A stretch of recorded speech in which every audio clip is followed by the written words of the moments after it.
Welcome to New Tracks Meetup, the show that enables modelers to learn model building from MMRs and other outstanding modelers. It's like having your own personal mentor teach you modeling skills and techniques to help you improve your model building and gain confidence in your abilities. If you like the show, please help us get the word out about it through your digital groups and encourage other modelers and your friends to join in. That enables modelers. All they have to do is register at our website, newtracksmodeling.com, to get the login links. Here is a message in the chat function you could post to your digital groups to help us promote the show. Thanks in advance for your help.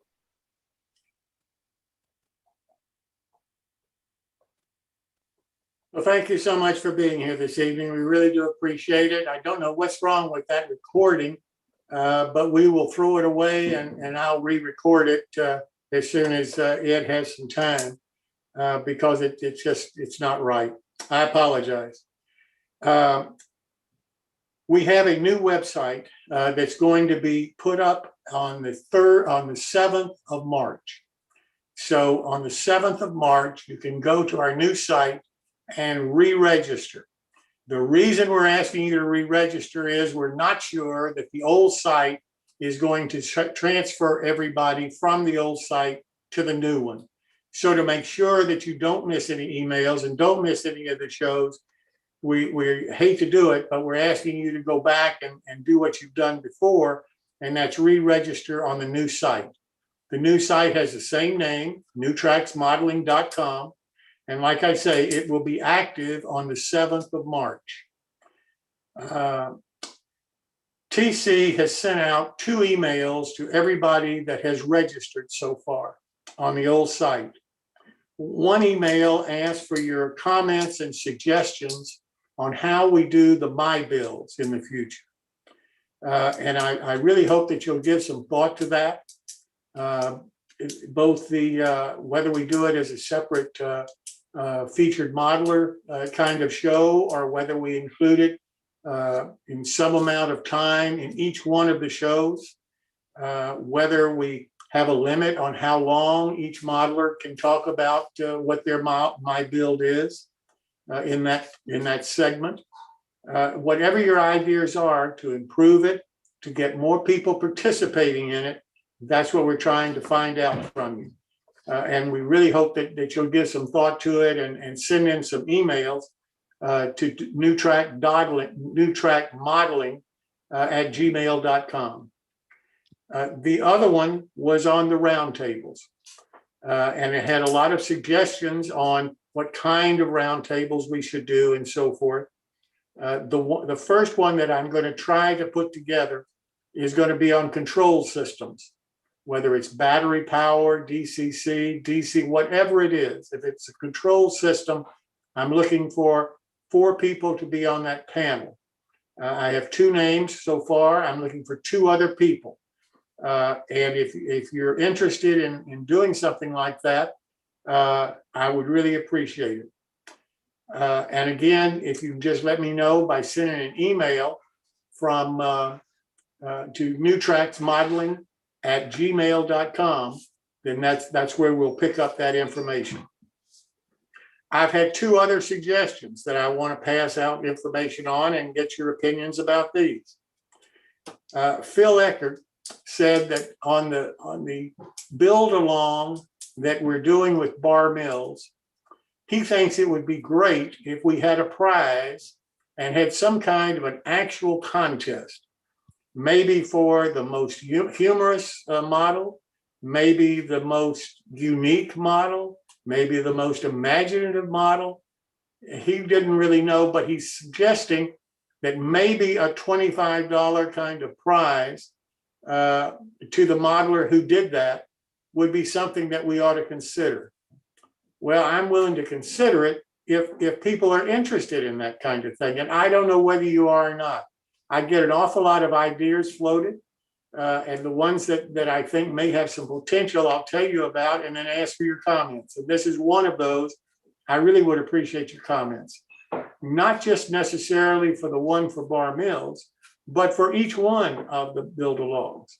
If the modelers are building along and they want to do it and learn from it and get the benefit of working with the modelers who are actually building the kit, then maybe we should have some kind of a prize at the end of the day for the best something. And I don't know what the best something should be or who's going to judge it. I sure don't want to be the judge of it. But we'd have to have a group of people that say, yeah, I want to judge that. I'll be involved in that. I have this kind of experience and so forth, so that it's not something like, oh yeah, my best friend who lives across the street won, naturally he won. That's what I'm not trying to do. So if you like that idea, let me know about it. newtracksmodeling@gmail.com. The other one was Gaylord Gill said that one of his modelers in S-Scale had come up with several photographs of different buildings that he thought the Bar Mills 1 kit would be perfect for. And he said, the problem, Jim, is you don't have a central place to put these kind of things or for people to ask questions during the time when you're not on a show. So he said, what about going to the IO groups? And I have no idea what that is. And setting up an IO group for New Tracks. And then for each one of the My Bills, having that entered in the IO group as a separate topic. And I don't know how that works either. But he said, if you do that, then people could be able to go to the IO group, ask questions about that particular My Bill, and show pictures and so forth of, rather than having to wait until the following week to talk to somebody about it. Well, that sounds like a good idea. The problem is, I don't have any idea how to do something like that. So if somebody out there thinks well of that idea and wants to join the team here and do that, I'm all for it. But I don't have the time to do it. None of the people that we have on the team right now have the time or have the knowledge of how to do it. So if there is a way to do that and you're familiar with how to do it and would be interested in running that as the administrator, I understand, of that IO group, the email is newtracksmodeling@gmail.com, and let me know, and we'll take a hard look at it. But as it stands right now, the only thing that I can suggest is that we incorporate something like that either on the website or on the Facebook page that we already have for New Tracks. Now, whether that's the better way to do it, I don't know. But again, I'm looking for somebody that can take that idea and develop that idea for us, because I do think there's merit to the idea. I think it would be beneficial for the Build Along program, but I can't do it, and I don't have anybody on the team that can do it right now. So if you like the idea and you have the ability to do it, please let me know. With that said, I'd like to go now to Paul Thompson for his quick tip of the session. Paul? Great. Thank you, Jim. And I'll just bring this up. I have a very quick tip this evening. It has to do with rail joiners, which most of us at some point or another have worked with. And I worked with these things quite a bit on Fremo. And as you can see, the one on the left is different from the one on the right, even though they're the same thing. The one on the right is basically as you pull them apart from, say, a Code 83 strip of rail joiners. However, if you notice the bottom, all these little tabs, when you start putting them on track, especially when you're working on modules, etc., they tend to snag on ties and get hung up. So what I say is, on the left, cut off all the little tabs, kind of tighten these things up. And one of the ways you can do this is with your track cutters and just trim them off. And then later on, what I do is I also deburr the ends of them so they don't catch on things and they slide on quite smoothly. This saves a lot of frustration when you get a rail joiner that just hangs up and won't go on. And that basically is my tip for the night, guys. Thanks very much. I can't tell you how many times I've had that problem and never even thought about what you just said, Paul. So thanks very much. That's a great solution. Before I go to our special segments, I want to mention one other thing. I've desperately tried not to have our show either pro NMRA or anti NMRA. I'm a life member of the NMRA. I think most of you may know that. And I'm a firm believer in the achievement program. Last show, or 2 shows before, we had a lot of discussion about the achievement program and certain issues that people thought about the program. And I had emailed Frank Koch, who is the national chairman of the achievement program, and posed these questions to him. And last show, I read out the answers that he gave about why Shapeways, the 3D printing from Shapeways can and cannot be considered a scratch-built part and so forth. And one of the issues that was brought up was the electrical certificate. And I've heard this for a long time from a lot of people. And Frank gave his answer to that. And basically what his answer was, if someone can tell him a specific issue, a specific problem with the electrical, a specific part of electrical that is not now covered, then he'll address that issue. Well, I mentioned that last time and I got no response from anybody about it, but I know that it was a big deal for some people when it came up 2 shows ago. So if it is still of interest to somebody, if you'll let me know a specific that I can address with Frank, I'll be glad to send him an email and address it, and I'm sure he'll respond. But if I don't have a specific, I can't go any further than the answer that he already has given me. Now I'd like to turn to Martin Breckville, MMR, for his knowledge about scratch building. Martin, welcome. Good evening, or something like it, depending on where you are. I loved your article, by the way, in the Mid-East Regions publication. I just got mine. That was a great article. Oh, okay. Unmute myself. Am I unmuted now? Yes, Okay. you are Yes. unmuted. Oh, You've been great, unmuted. great. Let me see if I can share the screen. You should be able to. And there it goes. What do you know? It worked. Close that. Come on, slideshow. There you go. Okay. Basic structures. More of the same, only different. Well, completely different this time. Because this we're going to build a basic cabin or company house. Very simple. Very. Also, again, following in my same philosophy of the past year of using up, consuming leftovers and scraps and whatever to make something constructive out of it. I don't throw any scraps away. They're all in little scrap boxes, Ziploc bags on the one shelf, and I'm desperately trying to consume that stuff. I've gotten rid of a lot of it, but of course, as you build something, you make more.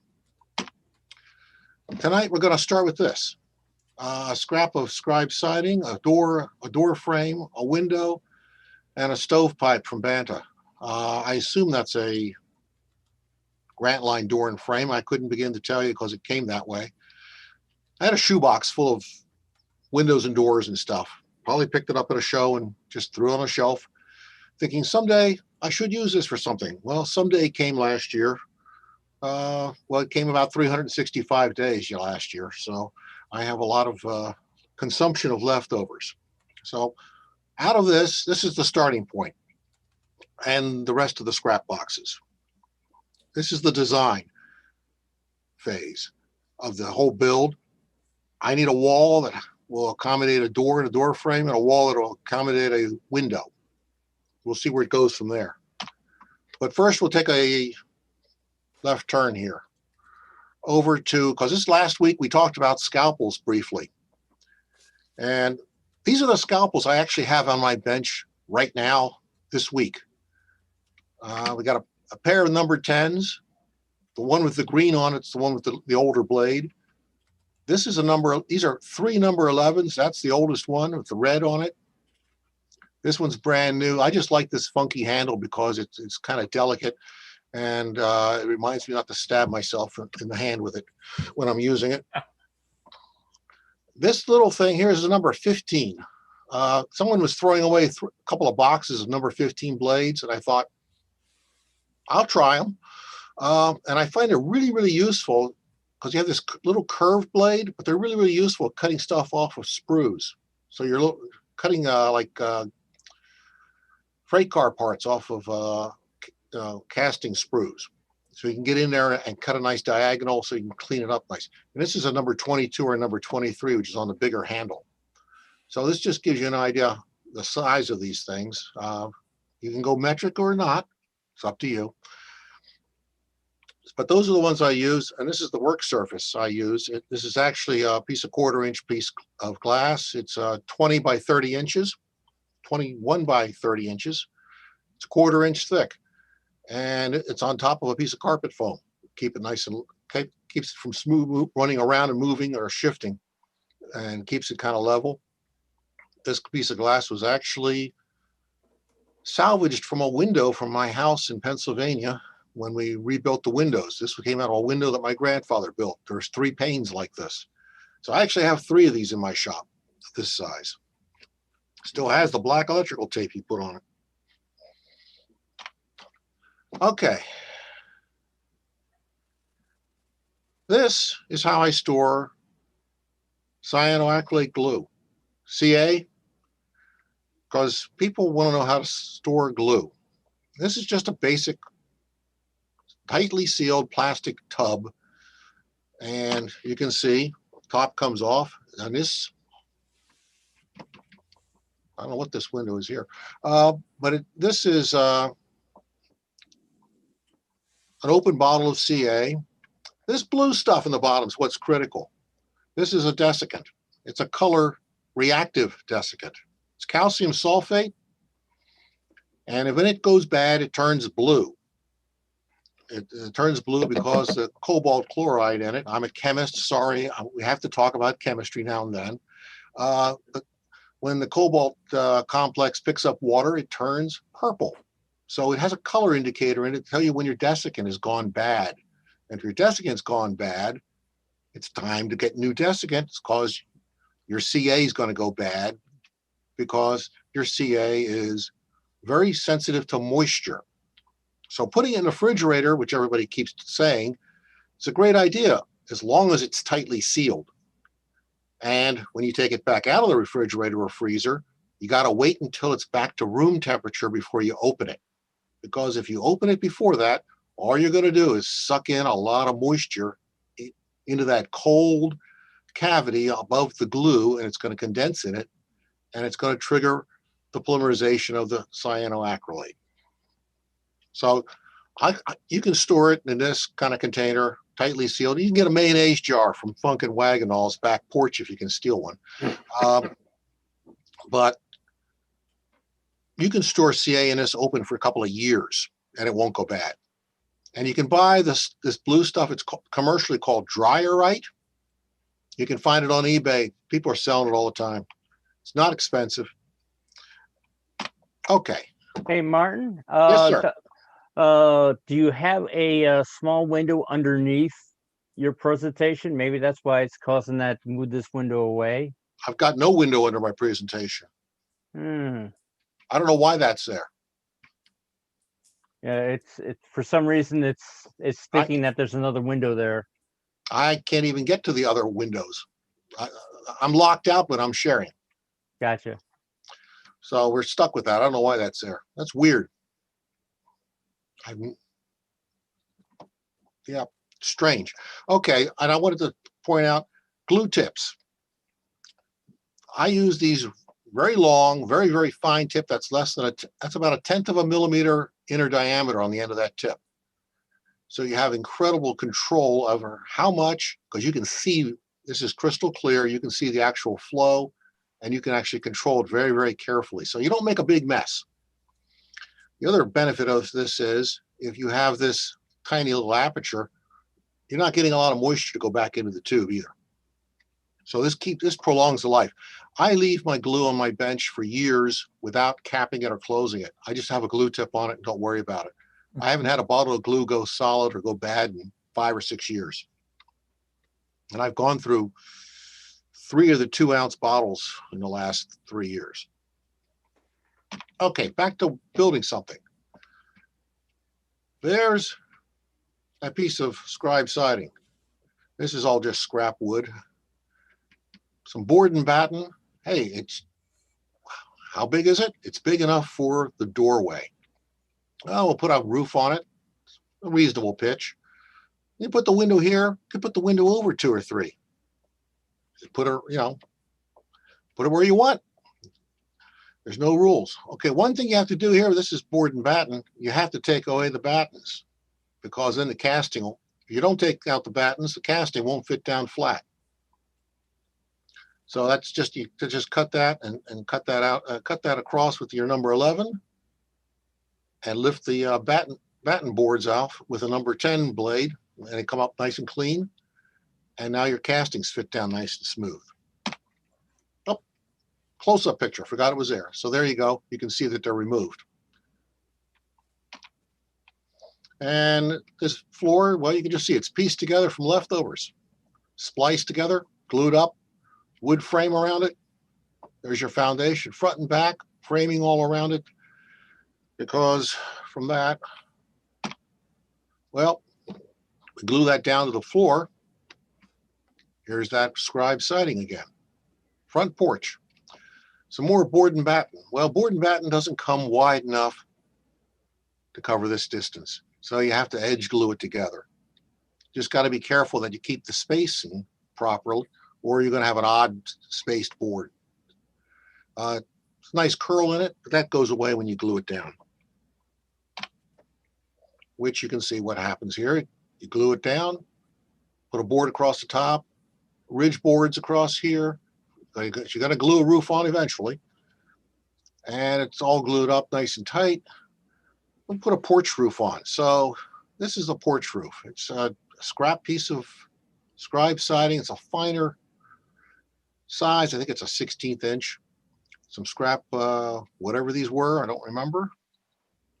But that's the framing for holding that porch roof together. Some post material, and this little piece here is going to hold it on in the back here for it to rest on.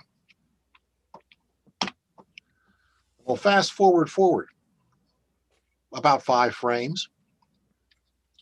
And here are those 4 posts. The castings are in, they're painted gray. This is roof red, I think it's actually, or earth red, I've forgotten which. Some kind of buff here for the front. This roofing material is paper. This is from Clever Brothers. And it actually looks pretty good. From even up pretty close, it looks pretty good. But from a distance, you follow the 3-foot rule, it's hard to tell what it is. It looks good. They make really nice products. This is my brand of tar paper. It comes from Panera napkins that I cut up. I happen to just like the Panera ones because I like the texture pattern in them. And it gives me an excuse to go to Panera and get a sandwich. But that's just painted lark dark gray. I like that color as opposed to grimy black. I think grimy black is too dark.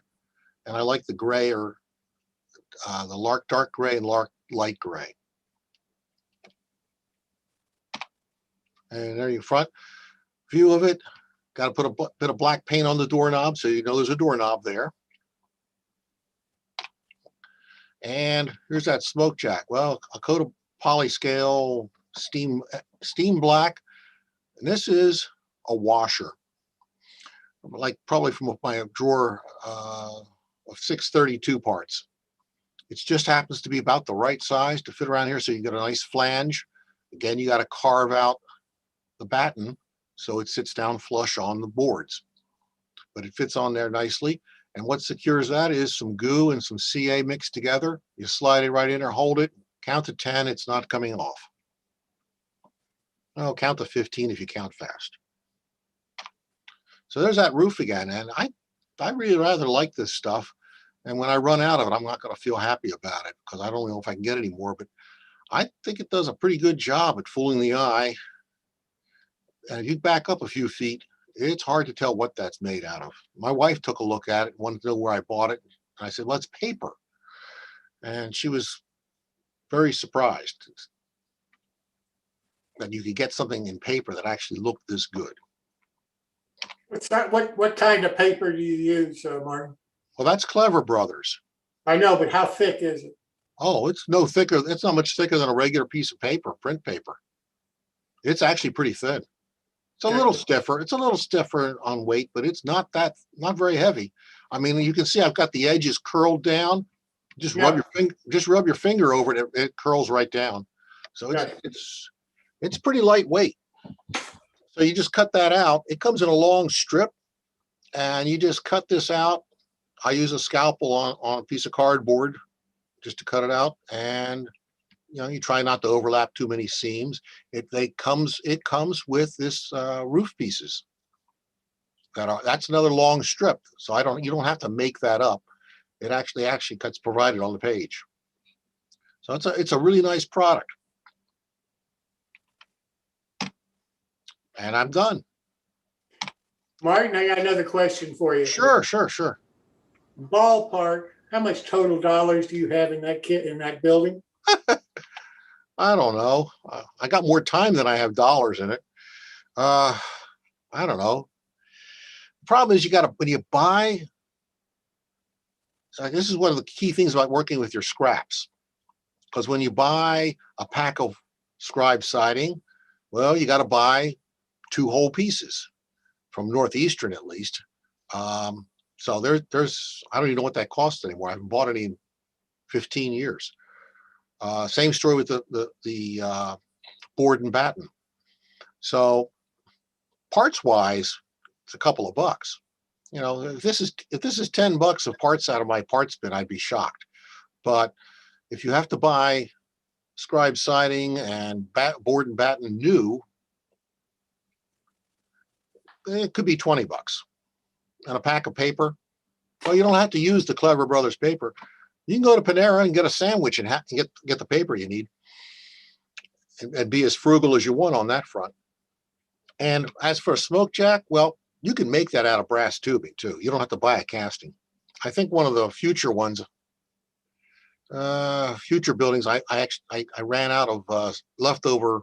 That was one of the last 2 or 3 of the smoke jacks I had, and I decided, well, how hard can it be to make one out of brass tubing? You cut a 45, solder it back together, get a little piece of shim brass, put that over the top, solder it on, done. So it's not a hard thing to do. Okay. Thank you so much. Any more questions from anybody?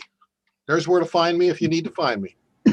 So you said you got that corrugated paper in a sheet. I mean, you didn't print it out then, or? No, they sell it. They used to sell it pre-printed. So it's like corrugated. It's not flat then.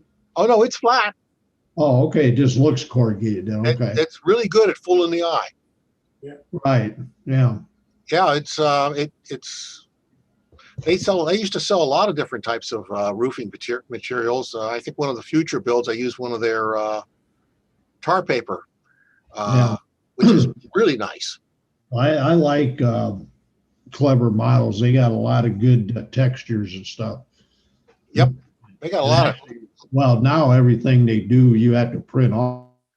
Yeah, well, that cuts their costs down a lot, but so you got to have a decent printer, and I'm fortunate enough to have a nice laser jet here that I sneak in and use when nobody's looking, because technically it belongs to the government, but we won't tell them.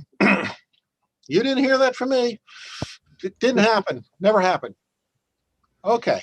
So I bought all their textures that they have, and they work pretty good. You can even modify them a little bit if you got a program. Change the color a little bit or make them lighter, darker. That's what's nice. So you can play with them in Photoshop. Right, exactly. Yeah. That's Or if you cool. want, or if you want a little bit bigger brick or something, you just make it, larger a little bit and a little bit bigger, You can stretch it a little. Right, exactly. But It's good to know. It's good to know. Yeah. I guess you could do that. I guess you could do the same thing if you don't have Photoshop or a comparable, and you could do it in other software.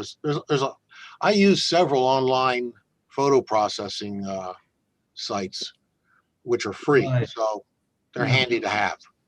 Well, and what I've did as well is like if you want to make some, top pieces for like brick for windows, you can like cut them apart in a program and then kind of stitch them together and give you a long strip of them.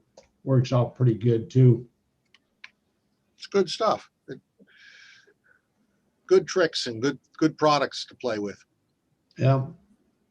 Well, Martin, thank you so very much. It was really helpful, and we appreciate it so much. Next is Jeff Bunza, who is going to talk about automation sequencing and Arduinos.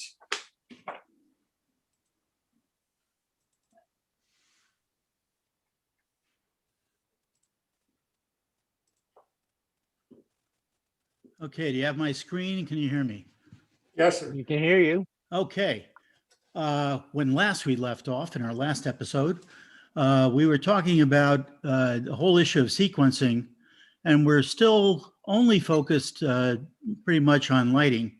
But the whole issue of sequencing is a really interesting topic because it's sequencing that changes the game from modeling to animation. And of course, my whole bit is going after animation. An Arduino, as we talked about last time, is this module or board, and it's got, in the basic sense, for something called an Arduino Uno, it's got 20 switches on it. And the 20 switches, as the picture shows, will allow you to switch a particular pin, one of these socketed pins over here and at the bottom, either to 5 volts or to ground. And that's what they do. What most people don't realize when they say, I'm working with an Arduino, well, there's about 24 of them in different variations.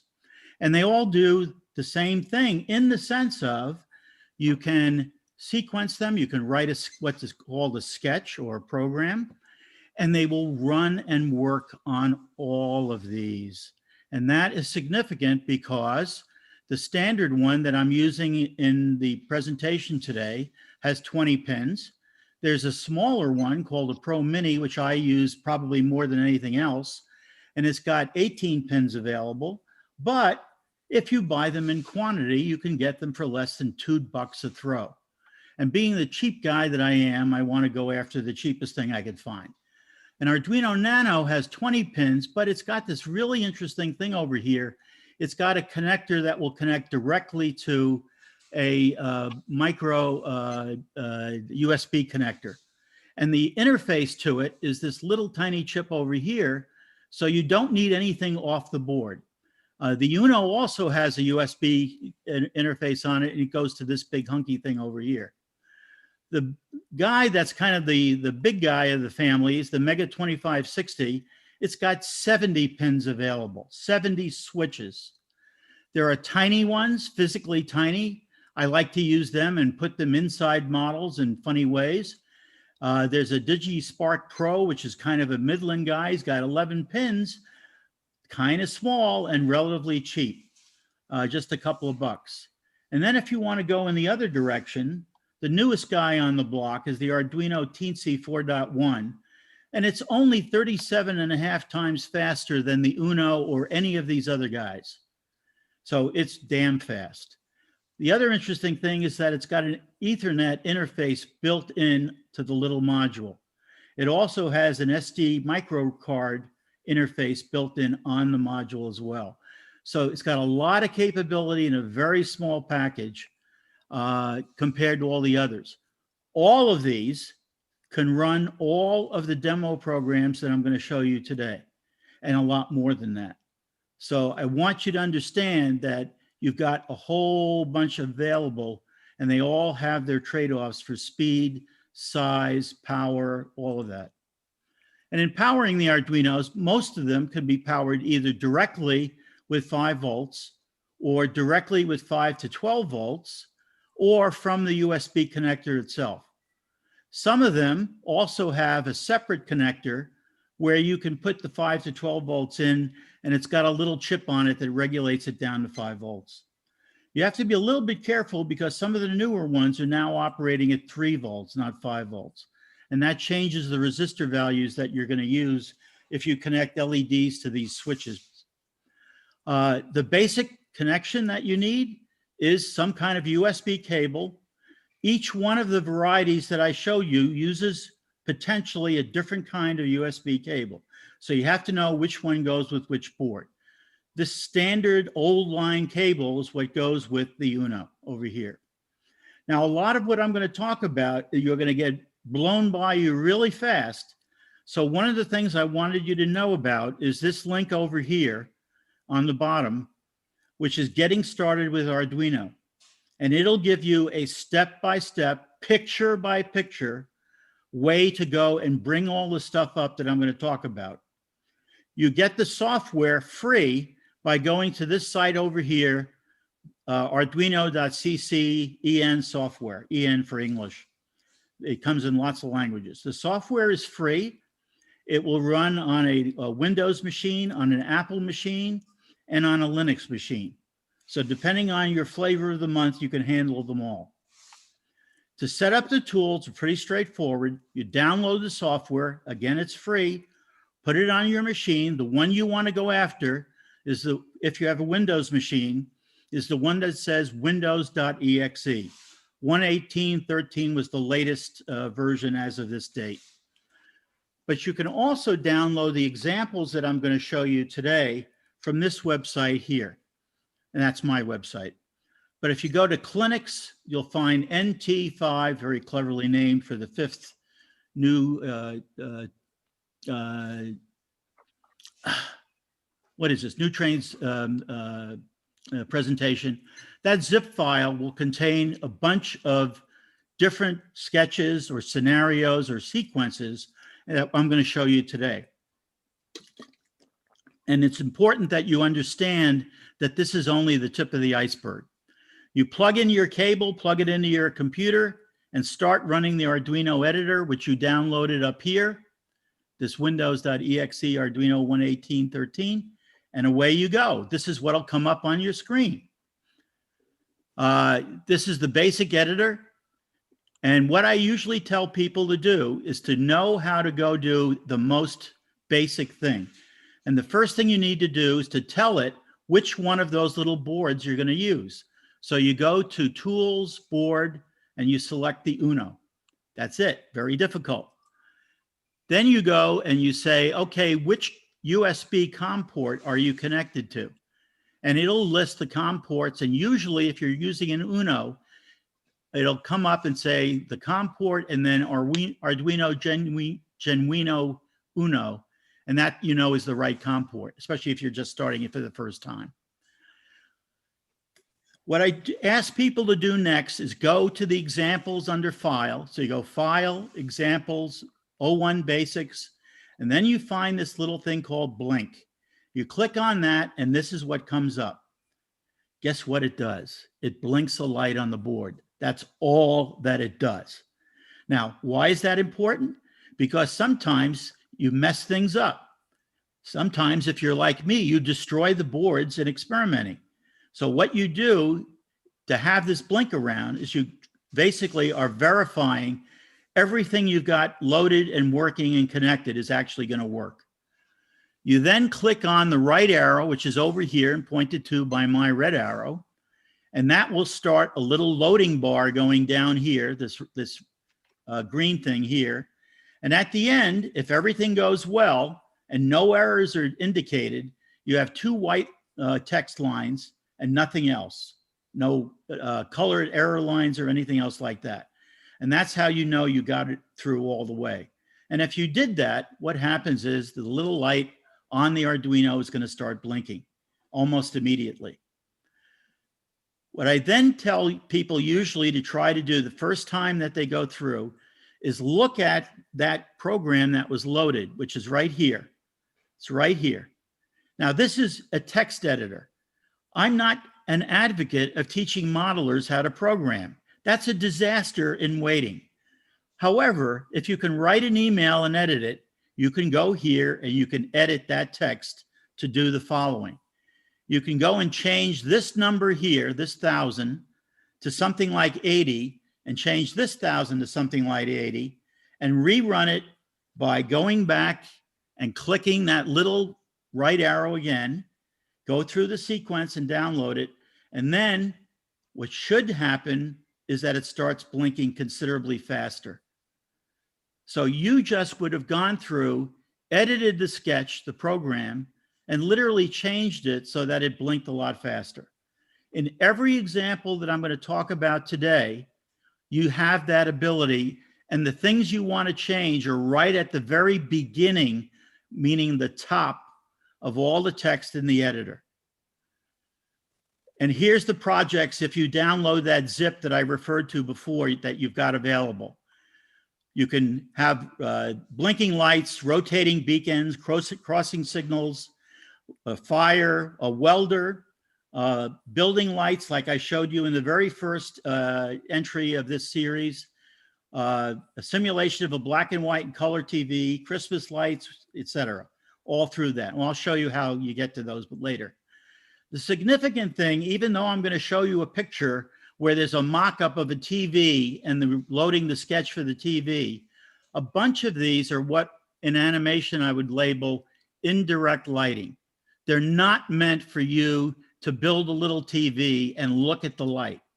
What they are meant to do is to put those lights in a room, maybe off to the side so you can't directly see it.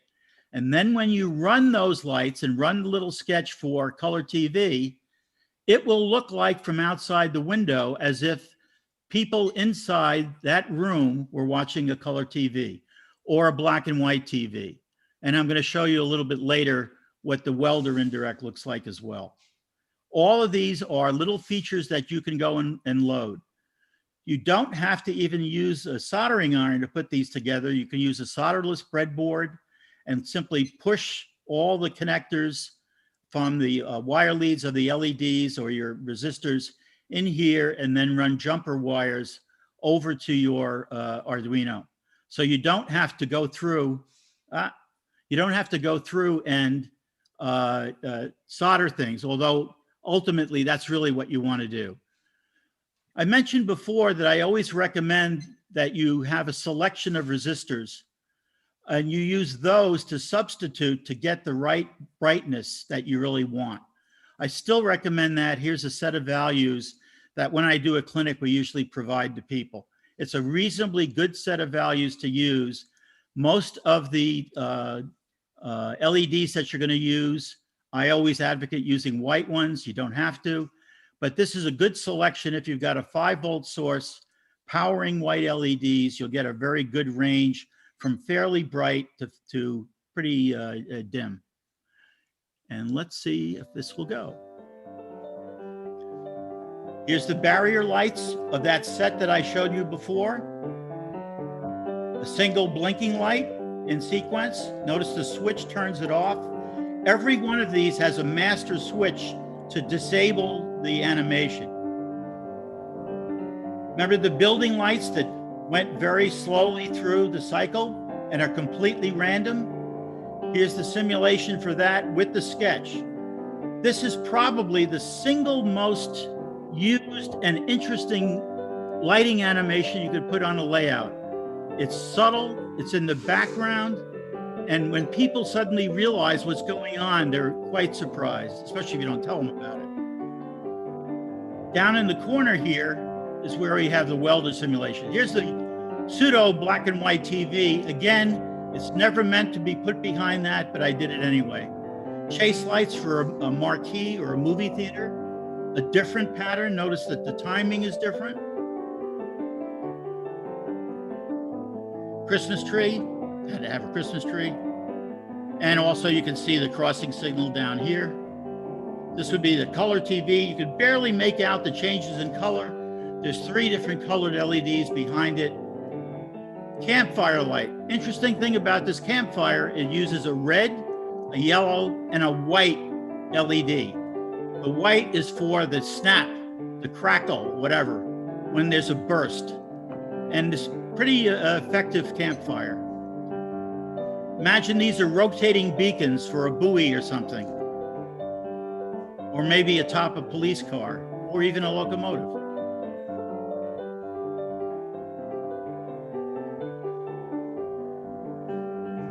Crossing signal again.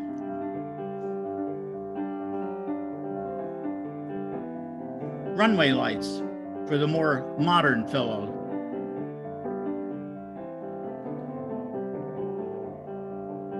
Strobes for police cars, emergency vehicles.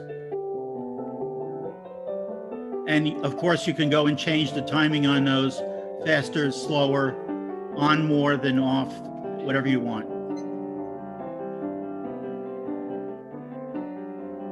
Here's the Welder Indirect. It uses 2 LEDs, a blue and a white. The effect is pretty good. Completely random, goes on for a short burst and comes on again. Many people ask me, well, is that all you can do? Is that what animation's all about? Well, sequencing is what it's all about for lighting, and this demo is another sequencer.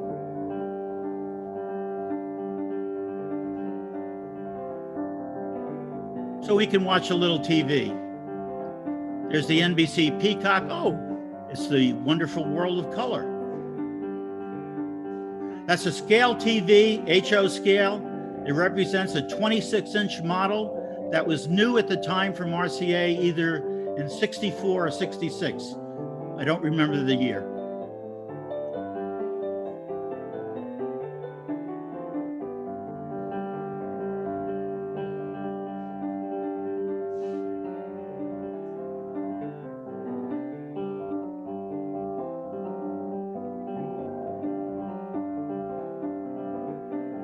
Notice when you change channels, you get all the noise.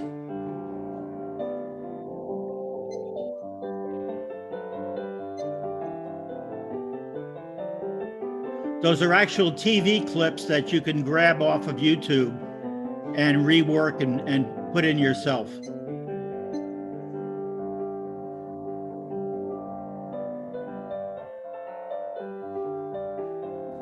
I think we need to change channels again. There we go. Oh, not yet. You can also see at the top of the screen the room lights going on and off. The Harry's TV sign, by the way, is backlit. It's a multi-layer set of styrene, and the LEDs are actually mounted on the top facing down. So the white styrene actually diffuses all the light. I had to put in Man from U.N.C.L.E. It was one of my favorite shows. Okay, that's enough TV for a day. Let's get back to modeling. So the issue in sequencing is that you can go from very simple to very complex sequencing. All of those pictures that you thought was the TV picture was actually individual pictures being thrown on a screen by an Arduino, also controlling the lighting in the building. And it's putting a picture on a screen 40 times a second and just going through one picture after another, after another, after another that was pre-selected and stored. Kind of the ultimate long sequence. I think it's like 800 or 900 pictures that are sequenced and thrown out. Here are your part sources again. And the thing that I wanted to point you to, if you're really interested in getting into this in detail, and with a lot more explanation than I can do in 15 minutes, if you go to the very first article, A Modeler's Introduction to Arduino, with that link, you'll get blow by blow, detail by detail, how to set it up with a lot more pictures and links to everything else that you might want. And if you missed any of the links or anything else here, at the bottom of the screen, I put the presentation for today together in a PDF, and you can use that link to get to the PDF. So if you want to go back and refresh your memory on where the links were, that's where to find them. This is going to be the second to the last presentation of this group. Next time, I'm going to have a kind of a transitional presentation, still on animation, talk a little bit about moving into animating with movement and sound and keying off of what we went through with lighting here. There's a lot more to lighting, a lot more you can play with, a lot more to learn. But this gives you kind of the first flavor of all of that. So if there's any questions, I'll be happy to take them. Jeff, right off the top, using the Uno and using your on-off switch, which pins were those connected to for the what I call the master on-off? I think the master on-off went to A0, which on an Uno would be pin 14. Okay. And it's easy to find. If you look at the sketch, at the beginning of the sketch, it'll say something like master reset or something like that. Master reset. And next to it will be a number, and that'll be the number of the pin. And the other one to ground? The master always goes to ground to turn it off. Okay. Okay. So with probably A0, which I think is, you're right, is 14, and then to ground. Yeah. All right. Thank you. Yeah. And it also, if you look at the PDF, it has all that in gory detail too. So you can't forget it. Sounds good. Any other questions? I know- have to tell you, that was a good presentation. Yeah, I am using Arduinos for the signaling system on my railroad. Oh, good for you. Looking at all the different conditions, like occupancy and switch position, and producing the correct aspect on the signal. So I'm really tickled with that. So Yeah, no, that's great. There's a lot of work that's been done. One of the things that I meant to emphasize is that every Arduino can be reloaded with different sketches, different programs. yes, So if you goofed the first time, you can always go and correct it and make it do the right thing. Thank God. Hey, I've I'm been one of down that I'm one of the big beneficiaries of that. But the other thing is there are a zillion sketches being written by model railroaders out there now. Yeah. If you go out and you search for like Arduino model railroad signaling, you're going to come up with page after page after page of all kinds of variations of signaling systems from all over the world. You just have to take the time to look at them and understand what you're looking at. Right. Absolutely. Yeah, I don't 100%, but thank God I've got some friends that help me. So it's good. Clark, yeah. I have a question. It may be because you're just doing an introductory thing, but why wouldn't you use NeoPixels instead of like 6 different lights for different colors? well, you could. NeoPixels tend to be more expensive. I tend to be a cheap son of a gun. And so I go in and look for, secondhand or surplus LEDs that tend to be very, very bright and that, I'll pay like 2 cents a piece for. And that way, when I burn them out, I don't really care. Okay. And that's the absolute truth. I mean, I look for really cheap stuff. I think on a former presentation, I said, I usually now only buy white LEDs and then I color them the way I want them to be colored. Sure. I rarely find a situation where I actually want a single LED to run multiple colors. The obvious exception would be a searchlight target signal, where you want it to go red, yellow, green. And you can actually get a really interesting, very tiny LED that's what's called an 0602 surface mount device LED. It's got 3 of those LED colors in one package. Right. And the reason why that's really neat is you can put that in an N scale target signal and the colors are outstanding. Right. And they're very, very bright. Yeah, just in buildings, I've been using the NeoPixels because I can vary the different colors in the rooms. And Absolutely. And at different times and sequence them with the Arduino. So Yeah, I just find them fantastic, and really they're not that bad. I think I got 50 for, I don't know, $12 Canadian or something. So, Yep. but all right, that's great. Thank you very much, though. Good information tonight. There's way too many options out there. Oh, You could- yeah, You could So spend ju- half your life just looking at all the options. absolutely. Jeff, what was the display? What was the display you used for the color TV? The display element. Yeah, it's called an SD 133. I think it's 1332 OLED display, OLED. Yep. And all I do is go out on if I have a project in mind and I want a little tiny display, the first thing I do is go on eBay and I search for display and try to find out what the standard sizes are. Then I'll go out on Google and I'll look for other sources for that. But the one thing I look for first is whether or not when I Google that display, Arduino and library, a library shows up. Right. And the reason is I don't want to write any more code. I spent 40 years doing that. So I had enough. And I want to do modeling. I don't want to program Arduino. So the fact that I use Arduinos means there are more libraries written for Arduinos than any other little processor out there. And there are a bunch of little processors out there. But there are libraries galore, all of them open source, meaning all of them free. If you don't like it, you could go and change it. But the fact that somebody's already done the work to connect to a hardware device, to me, that's great. I'd like to make a comment. I'd like to make a comment about the Arduino libraries. Once you install the library, if you go to the examples menu in your Arduino, many of those libraries have several examples, and that can be your kickoff point to modify the way Jeff suggests. And that's exactly what I do. So thank you for that, Ted. When you said you color your LEDs, what do you use to color them with? I use Tamaya clear acrylics. Okay. And the reason I do is A, they're cheap, and you can mix them. And Right, virtually every local hobby store has them. Right, yeah, And you can get them on the net too. right, yeah. That's Jeff, what Jeff, I hate to cut this off, but I have to because we've got such a full show tonight. And thank you so very much for everything that you've contributed this evening, because I really think it's interesting material. Thank you.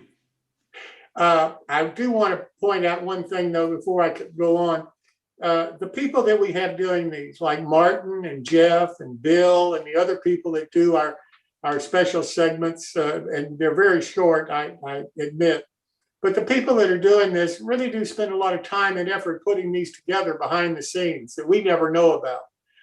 So I would appreciate, and I know they would appreciate, knowing your feedback and having your comments about what you'd like to see them talk about, or the things you don't understand that you'd like for them to cover again in a different way.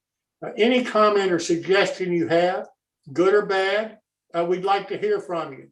And again, the email address is newtracksmodeling@gmail.com. So if you would think about the people that are doing these short sessions each time, and let us know what you think about it, and I'll pass it on to them. And I'm sure they'll benefit from it, as we all will. So any input that you have, we really would appreciate it. Now I'd like to move on to the build along session with Greg and Chris Course and their project. Before I do that, I want to introduce Al Collins. Al is the manufacturer of this automation equipment that Greg had mentioned and has used in the build of the kit. So I've asked Al to come on, and Al's got a short video about the use of his equipment that I've asked him to run. And so Al, I'll turn it over to you, sir.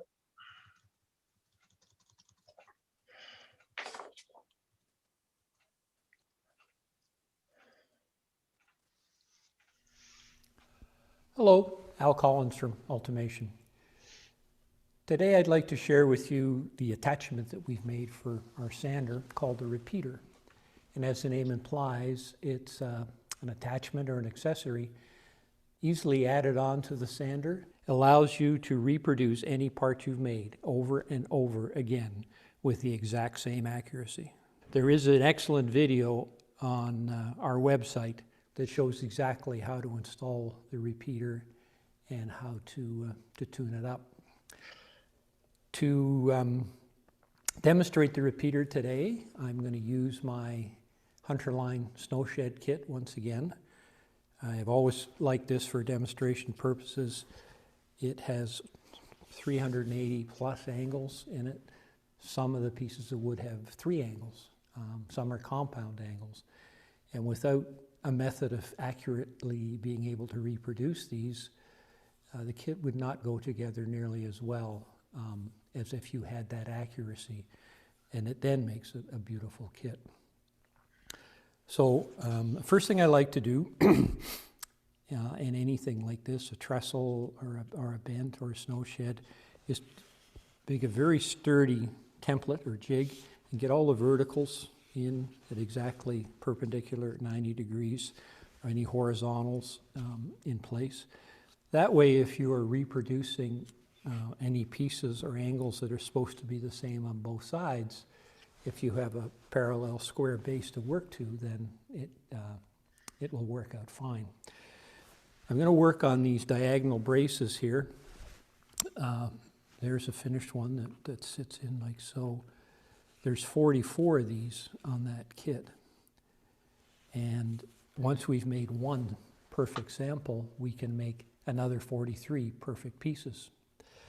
To start making the sample, we have to establish an angle. We'll do that first.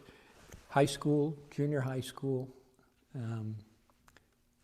math kit, protractor, plastic protractor. And we will get that angle, and it looks like 37 degrees. Once we've established that, we're going to write it down. I've already done it on there, but to get a good idea of how to do this, I would start sneaking up on it a little. We'll go back to 34 degrees. All you need is a very short piece of wood at this point, because all we're doing is establishing an angle. We put that in, and we can see that that angle is not quite right. It's a little open on the heel. We need to take some off the toe, so we're going to sharpen the angle up. So let's go back to our original 37 degrees. And maybe it's right.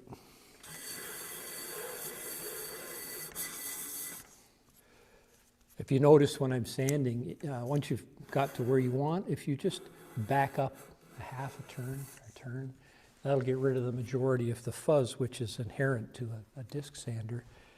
And if there's any left, my second favorite tool, my trusty scalpel, you can just clean up that last little bit of fuzz. So we can now put that in, and it's a perfect angle. The next step would be to take rough cut, and I just cut these on a chopper, some pieces that are a little bit extra in length. You don't want to make them too long, you'll be sanding all afternoon. And we want to put that angle on one end. So we can go ahead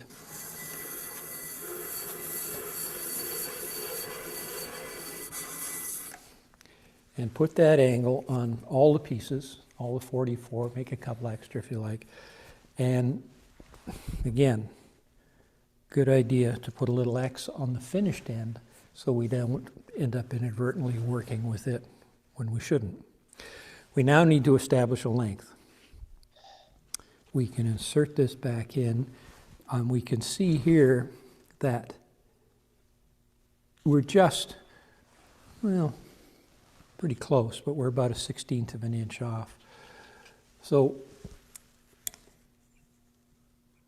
we can now put that back in the repeater, and now this is where the repeater comes into its own. We bring the carriage up tight to that piece of wood, and we decided we wanted to take about a 1/16 of an inch off. So we preload the carriage. with that 1/16 of an inch gap. Whatever is between this thimble and the sliding block here is what we're going to remove. So we now sand until it stops sanding or till the thimble bottoms out on that block, preventing it from going anymore. Back a couple of times. And we're just a little bit long, so we can take a bit more off. So now, for argument's sake, let's say we want to take about 20/1000 of an inch off. It's pretty finicky, pretty pernickety, but it shows you how accurate this can be. This thimble is graduated in 1/1000 of an inch increments. So I'm going to take 20/1000 off that. So there's 5, 10, 15, 20. Now I sand till it won't sand anymore.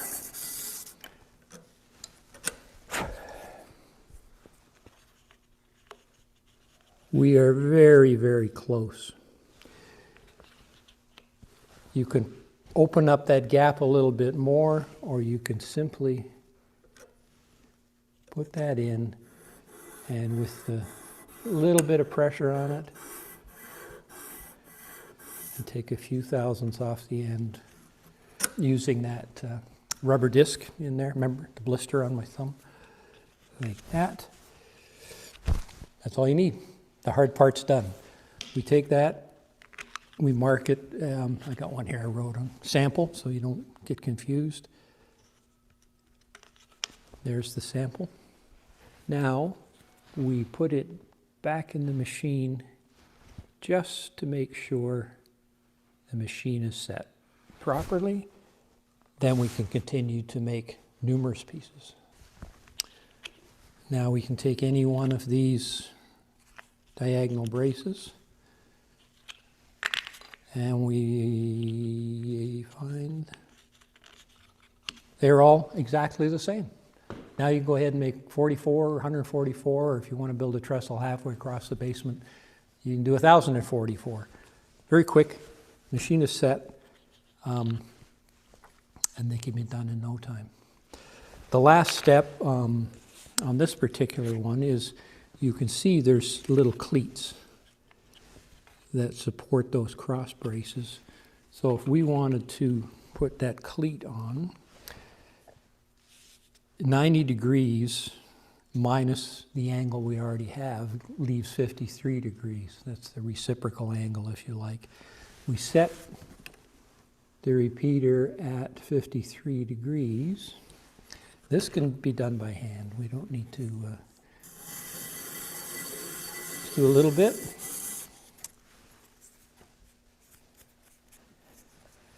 And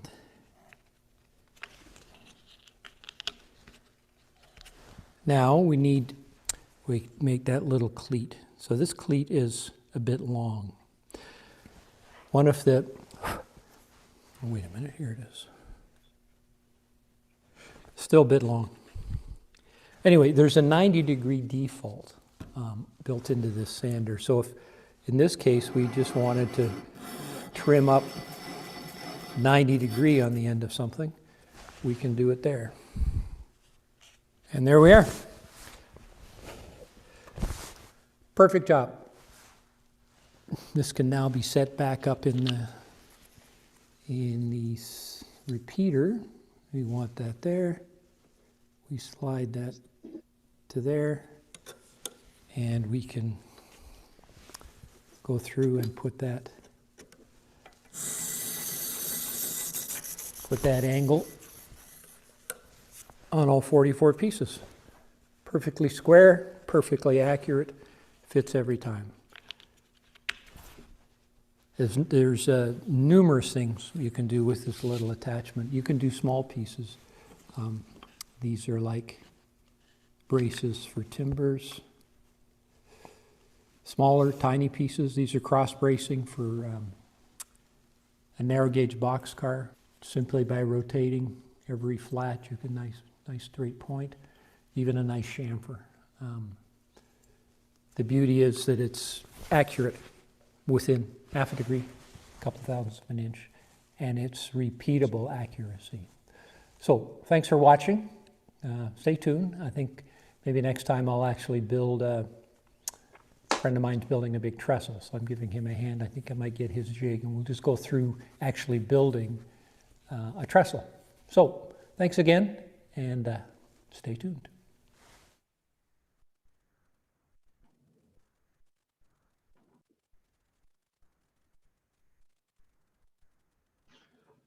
That's it. I said last time when I wasn't building models, I was building sanders building sanders, I was building models. So now when I'm not building models, I build sanders. I brought this out a couple of years ago, and of course COVID got in the way, so I can't get out to shows and demonstrate. So I started doing some videos, which that's the second one I've done. My kids call me Alistair Spielberg now because I spend half my time trying to make videos. Any questions or comments? Feel free. If not, let's move on to what Greg's doing. Al, thank you so much. I really do appreciate it. That's some machine you've invented there. Thank you. Okay, Greg. Not bad for an old guy. Shut up.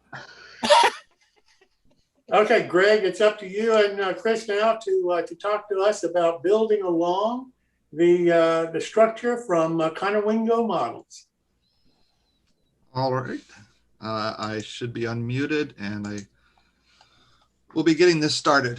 I have no script tonight, so forgive me if I stumble some. So tonight we'll be doing a build along with the Conowingo models, Gray Street House, the company house version in HO scale. We'll be covering an O scale version of it a little later.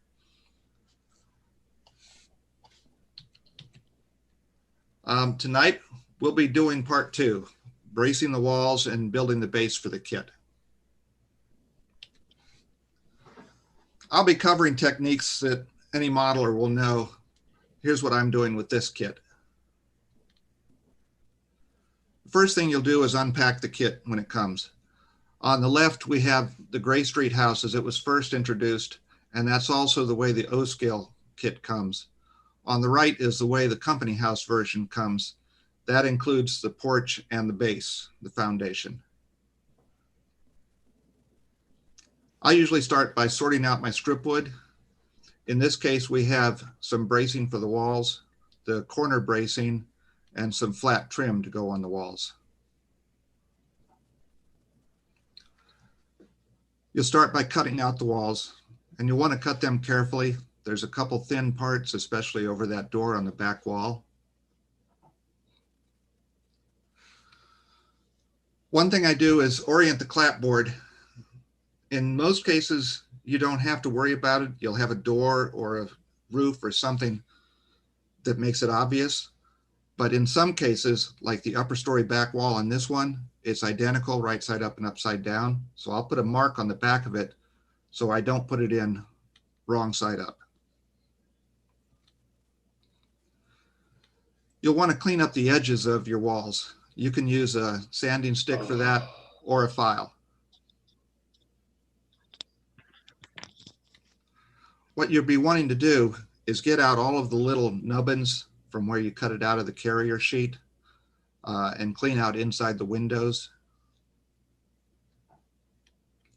You want to be careful doing this. With this kit, there's one particular wall that if you're holding it like on the left, you stand a good chance of breaking the wood. I hold it on the right, and you always want to look at any kit you're working on and make sure when you're working on it, you're not likely to break something.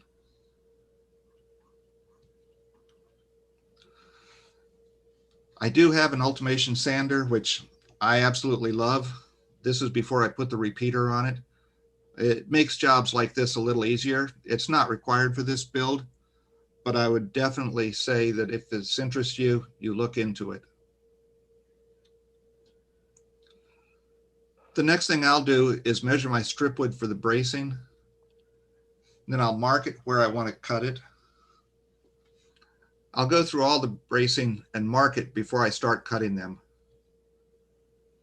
The reason being, in a case like this, the bracing on the left is already spoken for, and I have a little less than 2 inches left, and the wall is 1 inch high. So you can see that if I cut it at line A, I wouldn't have enough left for the other side of the wall. So what I'll do is compromise and cut it in between the two lines. And this way each piece is almost long enough and it'll work fine. And I've been able to utilize both pieces of bracing.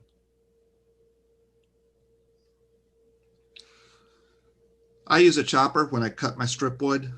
I find it very handy, but you don't need to. You can use a razor blade or you can use a razor saw for cutting. After I get it all cut, I'll lay everything out and make sure I have it all ready to go. So I only have to go through the gluing one time. I'll then put each piece with the wall and get ready to glue them on. I typically use a toothpick for applying the glue. When I put it on, I try and spread it out and get it so that there's not so much it's going to squeeze out anywhere. As I said last week, for a lot of this type of work, I use an Aleene's tacky glue or an Elmer's strong white glue. I'll also use a 1-2-3 block as a base if I'm gluing the bracing right up against the very edge of the wall. I just push the wall against it and then push the bracing up against it. One thing I want to point out, wet glue can be very slippery, and if you put something down, you want to make sure that you don't accidentally move it before it dries in place. I've had that happen. With some other pieces of bracing, you'll need to leave a 3/32 inch gap, which is the size of the bracing in this kit. That's so it can butt up another piece of bracing on the end of a wall.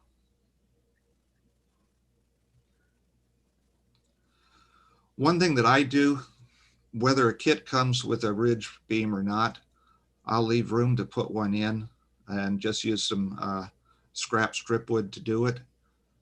If I have a piece of bracing coming up to the peak of the roof, I'll leave whatever space I need to so that the ridge beam can sit right on that piece of bracing.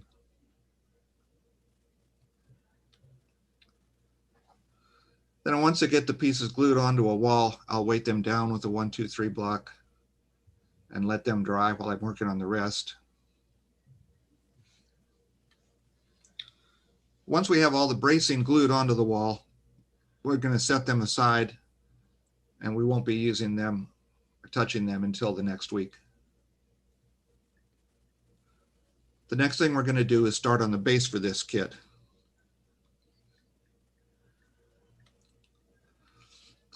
After you cut all the pieces of wood out of the carrier sheets, you start piecing them together to see how it goes together. The numbers that Chris has put on these really help in this case. I like to glue two corners together first. In this case, I have two corners being held together with the block in the middle and the other two corners being held by the other block. So the one in the middle is doing double duty. Once they're dry, I put the two halves together and then make sure that it's square while it's drying.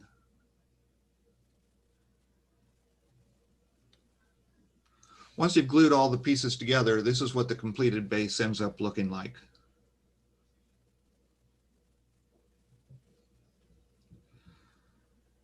He's given a skirting to go around underneath the porch and underneath the steps. You'll be careful cutting this out, it's very thin. After I glued it on, one of the things I wanted to do was distress the bottom of it a little bit. It's going to be sitting on ground and the bottom of the wood would be the most worn away and the most damaged of the wood. Once they were glued on, I wanted to stain them. You can paint them if you want the color of whatever the building you're painting, but I wanted to stain mine. So I went through looking for the color that I wanted to use. I decided to use a light color on the top and a dark color on the bottom to show where the wood was starting to rot away up against the earth. This is what it looks like after I was done staining it, showing the distressed wood.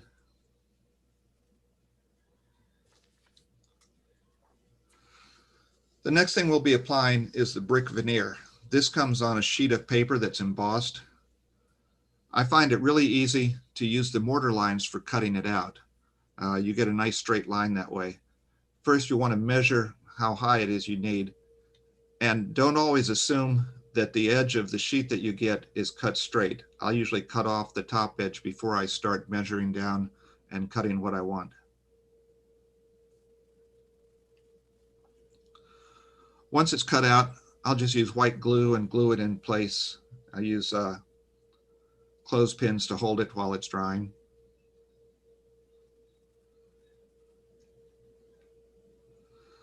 Next, I wanted to do the steps. The way I did this is I used a darker stain on the outside and a lighter stain in the middle to show that it's a little worn. You can get the same effect by staining it one color and then sanding a little bit in the middle.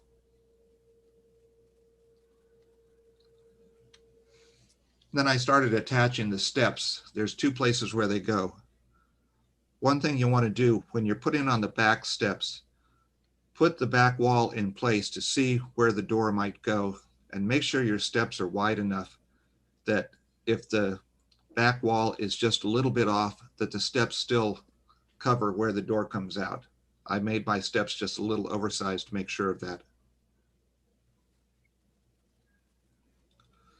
The last thing I did for the base was go around the top edge and paint it black. The paper shows a white edge, and once you put the house on it, there's a chance that a little bit of that white edge is going to show through. By painting the top of it black, you won't be able to see it.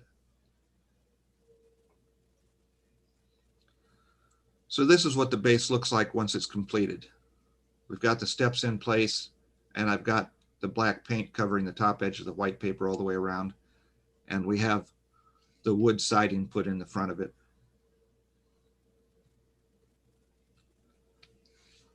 We'll tackle the porch in a couple of weeks. That's the next part that'll be worked on the base. Now, if you've gotten the O-scale kit, you don't get the base and the porch with it. Chris just finished developing the HO version as we started this. I will be showing a way that you can fabricate a porch and a foundation for it. You're going to have to do a little bit of your own scratch building with it, but we'll try and help you along the way. A couple of the products that we found that will work for helping with this.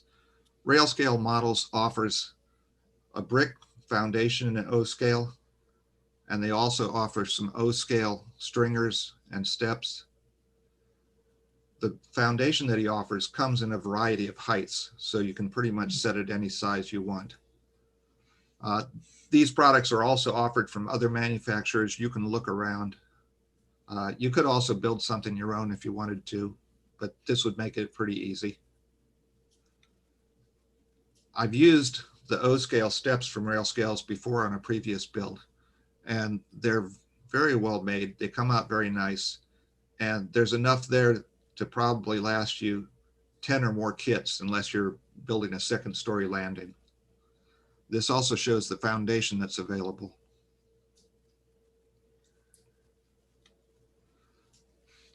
Next week, we'll be covering the painting.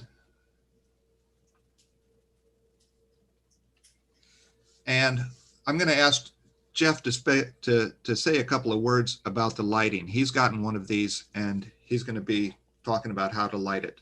So, Jeff, if you can, go ahead. Okay. This is a relatively straightforward and relatively simple. This is building a light box, a light block box. I had intended to only light the corner of the downstairs on the street side, And I wanted those 2 windows to be included, but I didn't want any of the other windows to come on.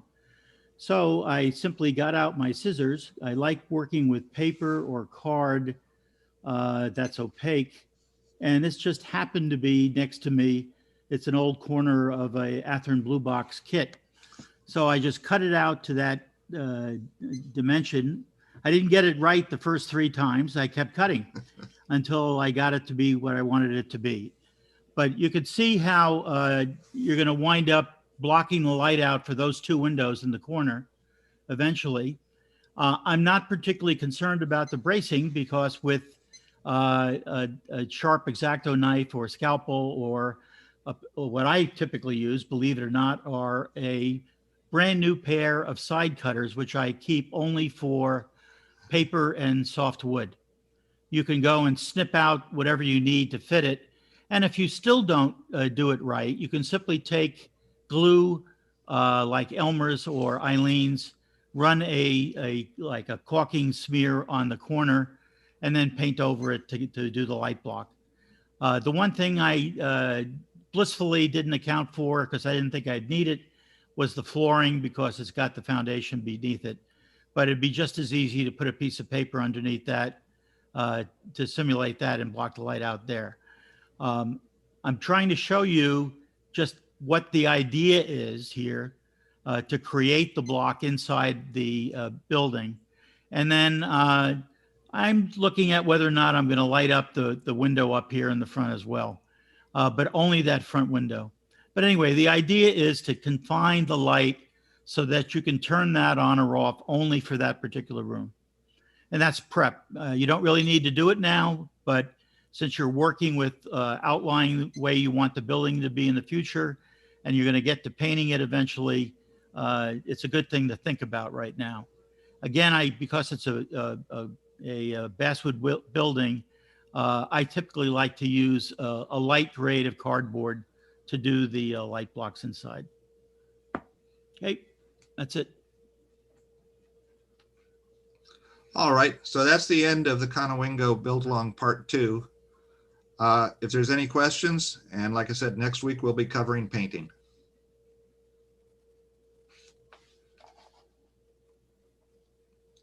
Well, Greg, thank you so very much. I really do appreciate you doing this, and Chris too. And I think this is just fantastic. And Jeff, thanks so much for talking about the lighting for the inside of the building. Again, these build-alongs are taking these people a lot of time and effort to put together these presentations. We owe a great debt to all of the modelers and the manufacturers that are participating. And we really would appreciate your comments. If you have questions, if you have ideas, you have suggestions, please let us know, because Greg would benefit from it. The manufacturers will benefit from it. We have Bob Farquhar, who's going to be doing one that starts the 17th of April with a Blair line kit. We have Gaylord Gill and Randy Bosler, who's going to do a Bar Mills kit in S scale. The other 2 are going to be in HO scale. And we have a new group, Rick and Maureen Hunter of Hunterline are going to build his 30-foot King Trust bridge starting May the 22nd. This one's going to be a really different one because this is going to be 8 sessions of 30 minutes each to completely build and weather the King Strut kit from Hunterline. You can call Rick to order the kit. He's going to start the build on May the 22nd. But in order to make sure you have the kit and the weathering material to go with it, we're suggesting that you order no later than March the 8th. And you can call him by telephone at 866-934-4174 or email him at rick@hunterline, HUNTERLINE.com. And it has to be ordered by March the 8th in order to ensure that you have it. The kit comes, it's a special price that he's put on the kit. The kit will come with not just the kit itself, but it'll be free shipped, and it'll have 2 bottles of the weathering material. And if you'll call and talk to Rick about it, or email him and tell him the look that you would like to achieve for your bridge, then he'll recommend the kind of weathering that you should order along with your kit. So you get 2 different types of weathering material, plus the kit, and in free shipping, and it's a special price just for this build. So I really do appreciate him doing that, and I appreciate he and Maureen taking their time to put it on. Again, please let us have your comments. If you like these, what would you like to see? How would you like to see them different? What else can the people that are doing them cover? What else can they do to make this attractive for you? The purpose of it is to get you building more models and to hopefully give you the techniques that these really quality craftsmen are using in model building. Now, a little late, but nevertheless, I'd like to turn to Pete Steinmetz to talk about weathering with Pan Pastel and some other subjects. Pete, I'm sorry this is run a little late tonight, but thanks so much for being here and doing this. Oh, that's all right. During this whole thing, I was going to weather this particular car. And I started looking at it and I was fiddling with it a little bit. And I thought, you know, this is going to be really hard to see. So for contrasting purposes, I grabbed this particular car because this will be much easier to see what I'm doing. Let me fire up my lights and we'll get rolling here. Now, one of the things that I'm not going to do, I'm not going to weather the whole car, but I'm going to show you a lot of techniques that you guys can use for weathering your own cars. Weathering is really interesting. A lot of people, there's so many different ways to do it. No way is right all the time and no way is wrong all the time. I see a lot of guys that will take this particular car and they want to fade it, so they get white craft paint out and they start filling with white craft paint, which to me is, you know, it works, but it's a lot of work. I like to do the stuff that comes out with a good result, but is fairly easy to do. And one of the things that I found that works really well is pan pastels. Pan pastels are interesting. They are they come in many different colors. They're easy to use. They blend well. You can blend them on the side of your car. If you don't, you can erase them, and I'll show you that in a few minutes. So the first thing to do with cars is I put a flat on them. And flat finish, what I do is I set them up like this. And then I just take a spray wherever it went. I prefer to use the Tamaya. This is called TS80 Clear Flat. I do not use dull coat. I haven't used dull coat in years. I don't like it. It actually has a tendency to turn yellow over time. But the thing I don't like the most is the spray nozzle on the can. It kind of comes out in globs, where this Tamaya comes out in a fine mist. And I just give it a little squirt on the side, squirt on the bottom, get the trucks. I usually do it outside to walk around. When I am done with one side, I take it, I turn it over like this, and then I do the top, and then I do the sides again, and I spray down. So that gets it all. And you don't need to put on a lot. You just need a little bit. And all we're doing is trying to get some tooth for the pan pastels to stick. If you try to do pan pastels without putting anything on there, they're going to be very slippery and they don't stick as well.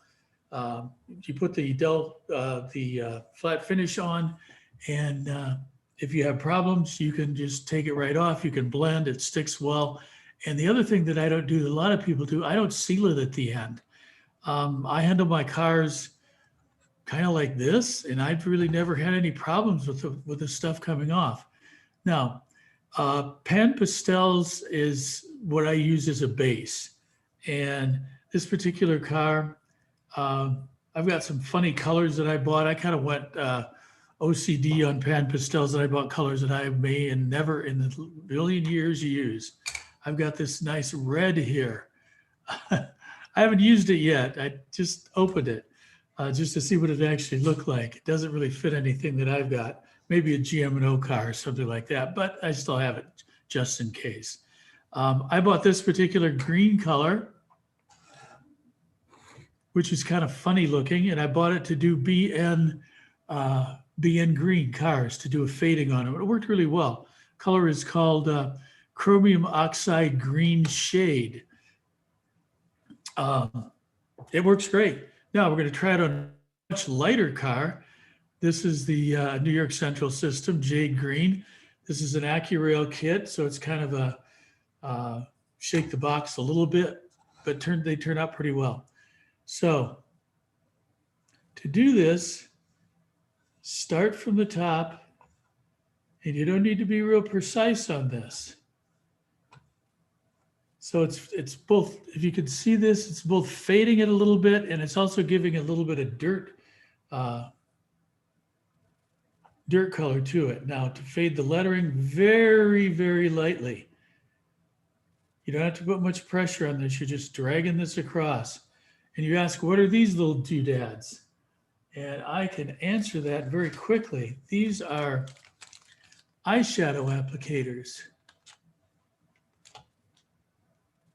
They come from Target. They cost less than $2 for 24 of them. I have a tendency to use them till they fall apart because, like Jeff, I'm a cheap guy. And I don't want to be buying new ones and doing it all the time. For this particular color, I'm using a new one because, but I will use this till it falls apart. Anybody have any questions or comments along the way, feel free to interject because this is interactive. So I'm fading the lettering just a little bit, going down here.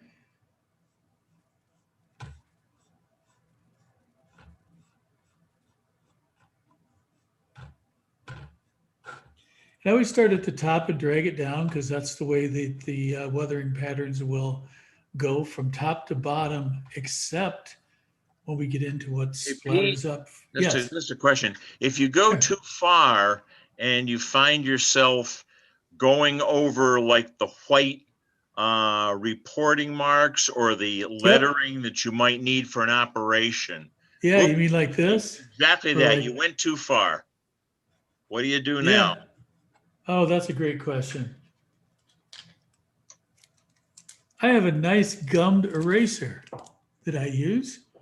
They cost about $1 a piece. This is a Faber Castile gummed eraser. You can get them at Hobby Lobby or any of the Michael's, any of the art supply stores. I went too far. What am I going to do? I'm just going to do that. Oh, that's Voila. cheating. I love it. Yeah, it works great. You know, I've had, and that way, you know, I encourage people to do this and just experiment, just try it out. Because the Pan Pastels are so forgiving. If you make a mistake or get the wrong color or you just don't like it, just erase it, start over. No, I purposely didn't erase the whole thing. It's still a little bit on there, but so I could then go back over it just like this. Because during op sessions, you definitely do not want to have your reporting marks covered up. That will make people nuts. Unless you want to put some car out there that has the reporting marks and make it be a car that they absolutely have to touch and they can't find it, which is always fun. Anyway, so I go along and I do this and dragging it down.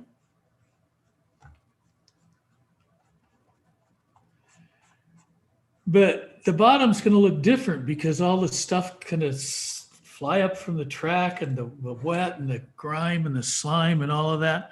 So there's a number of things we can do there. We can come along like this with a different color. This is a little brownish. And I'm not sure I really like that. So I'm going to go over it with a little bit of dark. Whoa, that's a little too much. So I'm going to go back to the brown. And I'm just going to blend it in.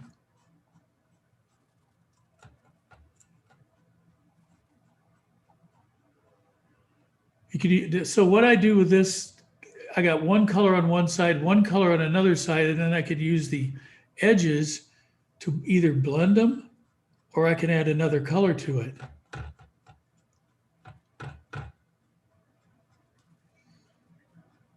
I first got into Pan Pastels. Tony Custer had an article in Model Railroader years ago, and he talked about weathering cars quickly, like, a whole bunch of cars in an hour. And I thought, wow, that's pretty cool. But what if I spent a little extra time and did some other stuff to it? And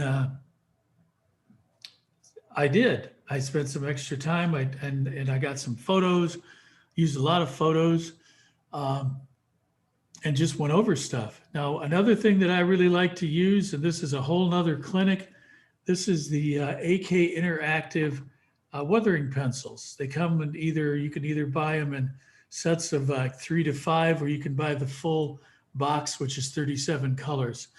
They are a bit expensive.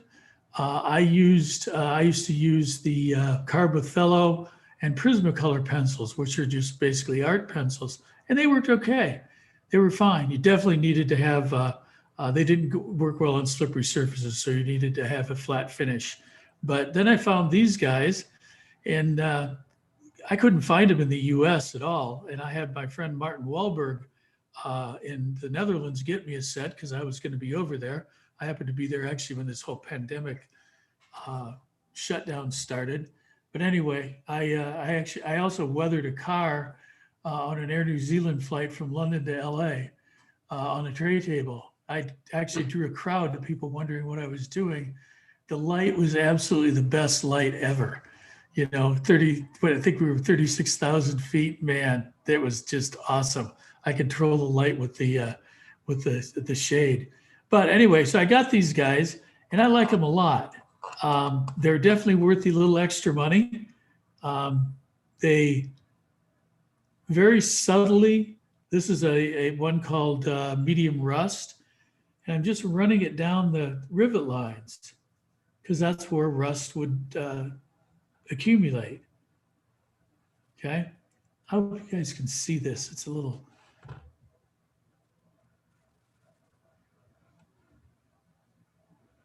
Do it on the trucks, do it on the springs of the trucks, end of the journal box. Just very subtle stuff. I'm kind of a less is more guy when it comes to weathering. I could do the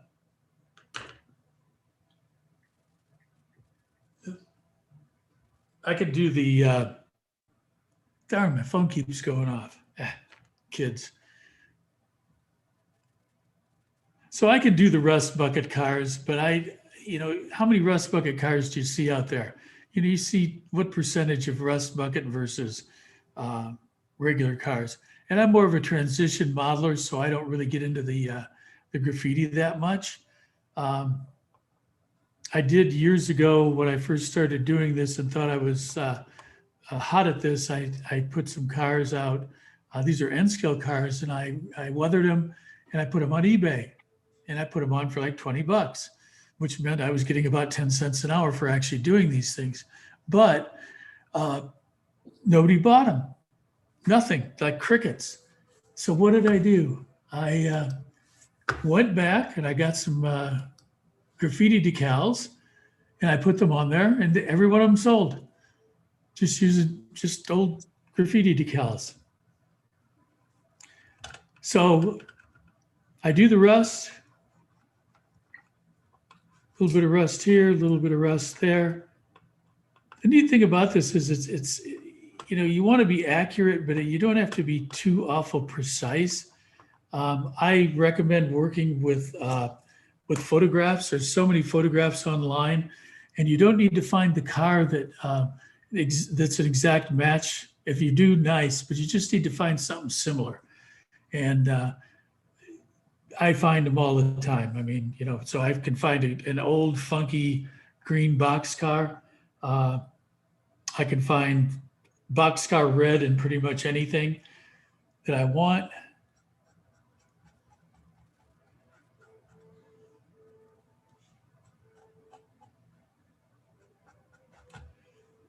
So we're gonna kind of finish up this side a little bit.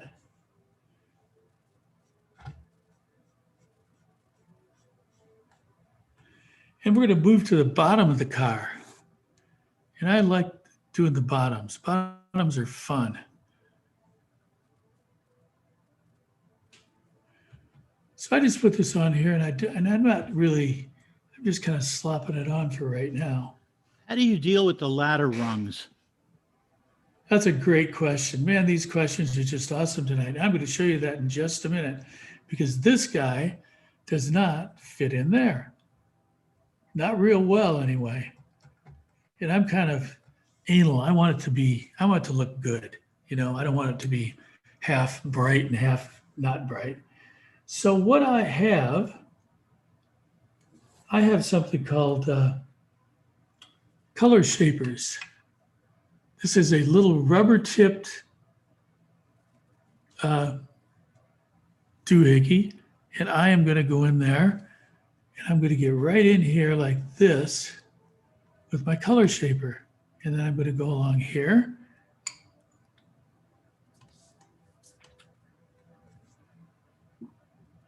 Mixing the colors as I go.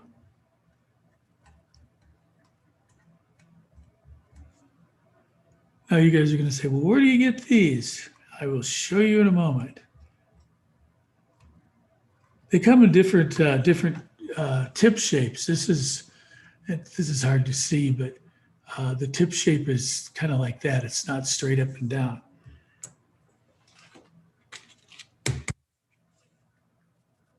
This is what they are. They're color shapers. And I guess that's kind of showing up. It's COLOUR shaper. I got these on Amazon. They're a bit expensive. It's about $20 for a set of about 5, but they come in different, all of the tips are different. You want to make sure you get firm, size 0. If you do an HO scale or O and 30 or N, firm, size 0. They have a soft, and this, you don't want the soft because it just doesn't work as well. I bought a couple soft ones and they're no good. The firms are where you want to go. So these are pretty fun. They're very versatile. You can get right in here and do what you need to do with them. There's another little tool that I like to use, and it looks like just a plain old brush, but this is called a scrubber. And you can make these things. Take a brush that's got fairly firm bristles and just cut it down. You want to cut it down to, maybe half an inch. And what you do with this is you can get in here and you just scrub this stuff on. And it works really well. Much, much better than an average brush because it's much harder.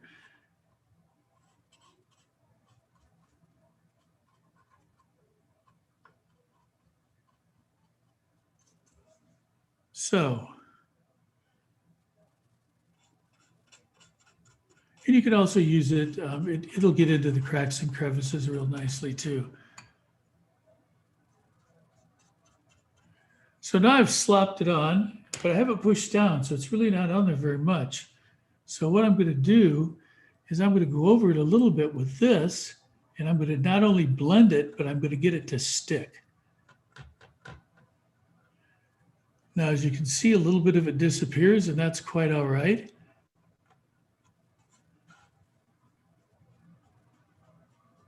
See how this is just kind of blending? These are two colors that are blending together, and you can blend as many colors as you want in here.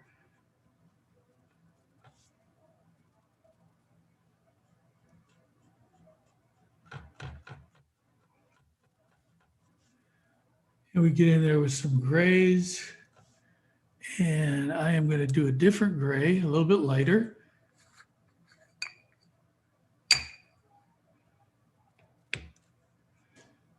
But I'm not going to change the tip. I'm just going to put this over the top of it a little bit.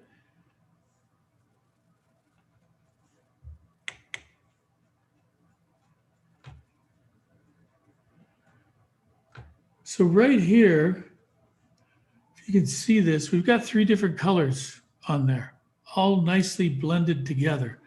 And you can just keep going on it if you want, or you can stop there. And that's another nice thing about Pan Pastels. If you want to just put some grays and some browns and a boxcar red, you're good to go. Your car will be weathered. If you want to sit down and spend a lot of time on it, you can do that too. I like to fiddle with it. Zoom meetings are great for weathering cars, incidentally, because you can be looking down at stuff and not, kind of listening to what's going on, but not really paying a huge amount of attention. And pretty soon at the end of the meeting, you got a weathered car. I shouldn't say that because I do that there. I actually do that a lot. But another little thing that I like to do is I like to use these little brushes. These are just the little wonder brushes. I use them for paint. I use them for washes. Another thing that I like a lot is I like the Tamaya panel line accent colors. They come in black, a couple shades of brown, a couple shades of gray. These are pretty cool. They are more of a wash than a paint. And I'm going to show you this here real quick.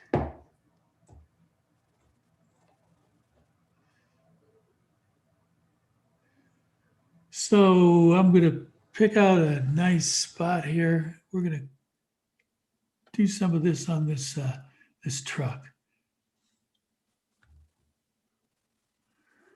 And then we'll run a little bit.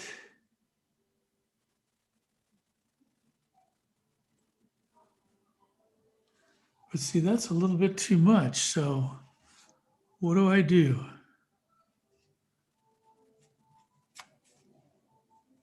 I get my Viva paper towel because they are the most absorbent. And I can just dab a little bit. So I get just a little bit off of there, real subtle. Then I can go back over it with something else, such as our green.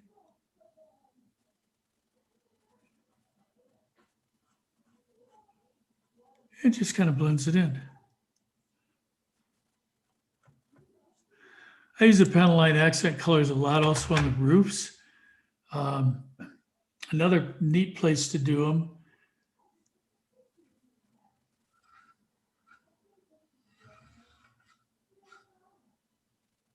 So it kind of colors it, but it just gives it some texture.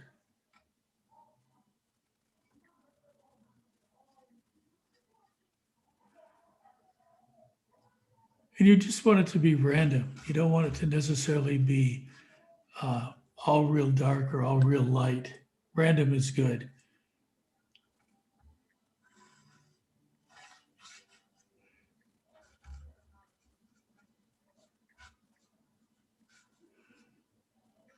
To me, it makes a lot of good products that can be used in weathering.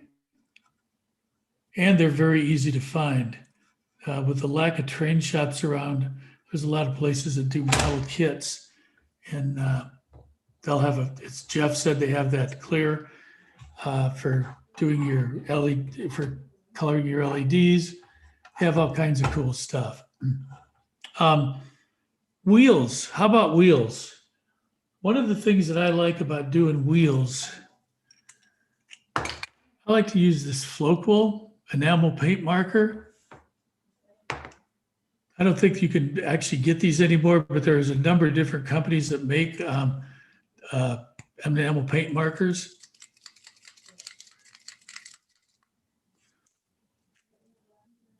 So when I do a wheel, I'll just stick that little bad boy up in the air. I go around like this. And I do them both. And I'm not going to do it right this second because it's a little involved, but you can take pigments like a Bragdon or an AK interactive pigment, and you can just slop it on there while it's wet and it'll stick. And it gives a little texture and it doesn't come off. Pretty cool way to do things. So I'm going to go back over the springs with one of my AK pencils. I also have I have a clinic on using these AK pencils, but that's a completely different clinic. Of questions so far? Yeah, Okay. Pete, Yes. this is Greg Cassidy. I have a question. Since you mentioned artist pigments, I've been using them quite a bit for weathering on structures and buildings and Yep. stuff.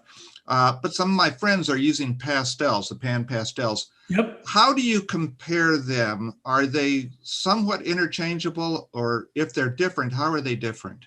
Well, because you're using them on wood, right? Yes. Okay, so on wood, they absorb a lot quicker than they do on plastic, even plastic that's been flat finished. So you got to be a little careful because they're not as forgiving, but you still could mix them. Guys use, a lot of guys use Pan Pastels on structures, and I've done it and it works really great. I've also used the pigments on structures. I kind of like the Pan Pastels better because they blend better, I think, than the pigments. When I say pigments, guys think that a lot of guys call them chalks, and they're not. They're pigments. These are chalks, soft pastels, where you shave them off and you make a powder out of them, and you spend all day weathering them. Yeah, those are different. I tend to get a lot of the Gambon artist pigments. They come in a wide range of colors. Well, I see the guys that use these soft chalks, and they spend an awful lot of time getting it just right. Then they have to seal it, it disappears. And then they have to go back over it. To me, that's kind of not good. I use a lot of pigments from both Ammo and AK. And these are similar to the Bragdon in their properties, except there's a lot more colors available. But they all have an adhesive property to them, so they stick to stuff, which is pretty cool. Back to your question, it's just doing it on wood is different. So you can also mix, people have mixed both the Pan Pastels and the pigments with alcohol to put on to make kind of a little stain. You can do that. I've done it before too. So, did I answer your question? Yeah, I think so. I may get some of the pastels to play with them. I've been able to do a lot of effects with the pigments, or with the artist pigments. Sure. I'd suggest you take a look at Blick Artist Supply and see if they have some of the colors you like for a lot cheaper. Cheaper than, you mean as far as the pigments go, or? Yes, you can get large containers for between $7 and $16, depending on the color. I just got a box from Blick the other day, and yeah, nice stuff. They do.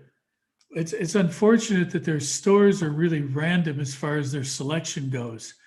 I first started buying the Pan Pastels from Blick because I'm kind of a touchy-feely guy, but the only store that had them in Southern California was in West Los Angeles. Luckily, my daughter was attending UCLA, so it was only about 10 minutes away, but that's how I kind of went in there and bought all these weird colors that I may never use. One of the things I got from Blick are these Molotow Markers. Now, they come and you can buy them in hobby shops that have actual paint in them. I found them, I could buy them empty and add my own paint, which is what I'm going to do. I'm going to be using these to color rail that's already down, track and rail, but they're pretty cool. Are they something like Copic markers? Yeah, exactly. Yeah, they are, but except this doesn't have anything in it. So you add your own, which I like a lot because I've got colors that I'm going to add my own to. I've seen that Copic offers refills, but I've never run out of any of mine yet. Well, that's the thing. I bought one of these in a hobby shop and I liked it. So I went online to find Blick and I bought a whole bunch more and I bought some refills. But they're pretty cool. They've got a little bead in them, so it'll mix your paint. I'm going to have to figure out the proper consistency of paint. I don't use the craft paint too much, but I may on this particular job. But I'm craft paint sometimes is a little difficult to work with. Anyway, let's see. So a lot of times what I will do when I get done or somewhere in there is I would just go like this and go over it. What this does, it just knocks off the excess. And this is just a very, very cheap, like dollar brush. Oh, it's a Pactor brush, huh? Not very well made, but it serves the purpose. As far as brushes go, which is also another clinic, I kind of got into it. I had Grumbacher brushes when I was a kid. The darn things lasted, 50 years, except for the lacquer on the handle started coming off. The brushes were still fine, so I figured I needed to replace some. And Red Sable was not the top of the line. The Grumbachers were not considered top of the line anymore. I found the Kolinsky Sable. Kolinsky comes from a particular wolf breed, which is native to the Kamchatka Peninsula.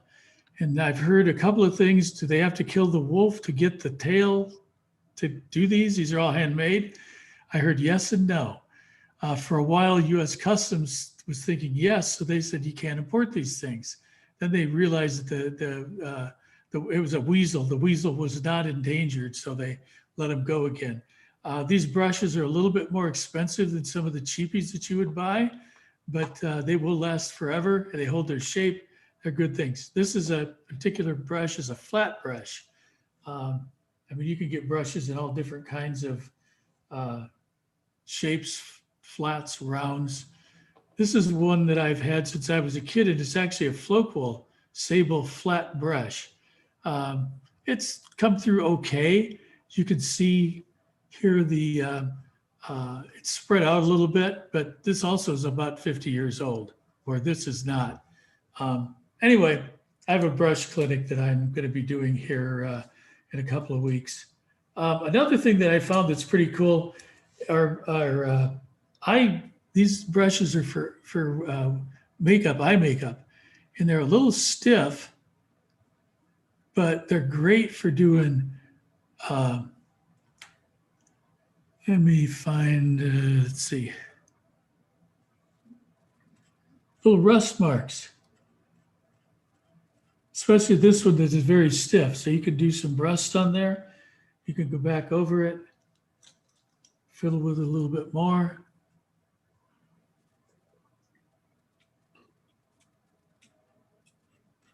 You get a better rust color.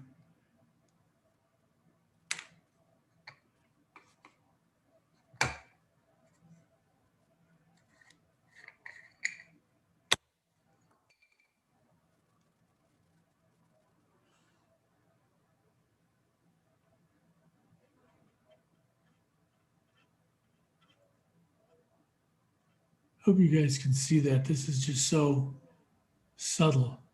Would you repeat again what that brush is that you're using? This one, this is a little, I bought these on Amazon. I got this for like, I don't know, $10 or something. They are called Coshine, Coshine 100-piece 2-style eyeliner, lip liner brushes. And I found out this from some military modeler. I hope you guys hang out with military modelers. They can teach us a lot. Right after they get done laughing at us because they think we're primitive.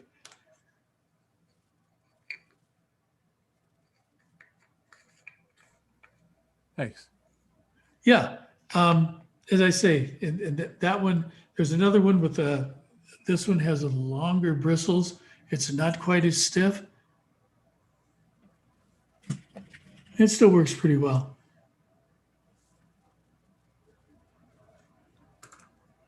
So I like the way that, so I'm going to use my scrubber and I'm going to scrub this down just a wee bit. I'm just pushing it in.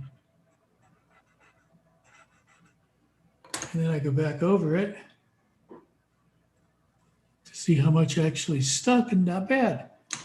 So all of these tools are, you know, they're all little things that I found just kind of weathering around or hanging out with military guys. They have a lot of tools. They have a lot of different techniques that they use. One of the things that they don't have to do is they don't have to make it move. So they can come and do something like this, and then they let it dry for a day, and then they come back, and then they do something like this, and then they let it dry for a day, and they come back. We need to kind of kick it along a little bit because we got to get our stuff to not only look good, but move.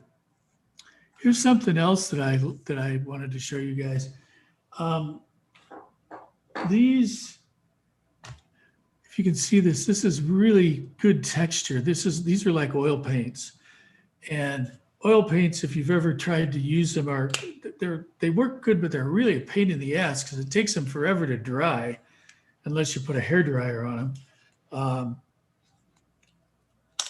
But they work pretty well. And if you use them in conjunction with other weathering media, then come on out of there, bad boy. There we go.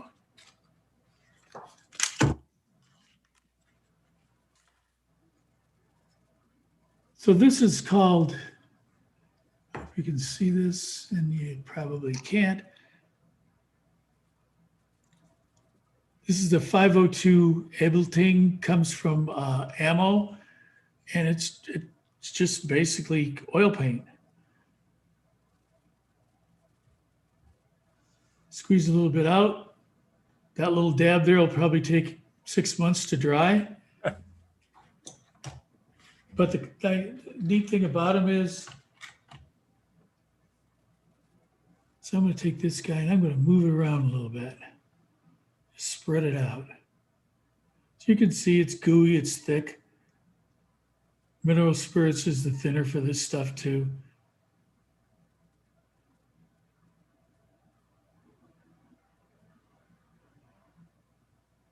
But it gives a nice texture. Now, normally you wouldn't want it to be that deep in texture. You want to spread it out. But then you can use other stuff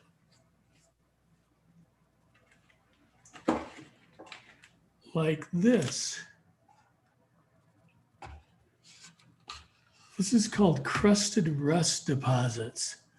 This is from AK Interactive. AFV, Armored Fighting Vehicle Series weathering set. And so I tried to find these in the US. I heard about them and I tried to find them. I could find places that had 2 or 3 colors, but I couldn't find anybody that had all 3. And I found some guys on eBay that wanted like $5 for the bottle and $6 to ship it, which totally rubs me the wrong way. So what I did is I went on the AK website in Spain and I just ordered it there. They had everything I needed. I got some extra paint from them. I figured the shipping was going to be brutal. It was €15 to ship it. I ordered it on Saturday and I had it on Thursday. Came DHL. I highly recommend their site.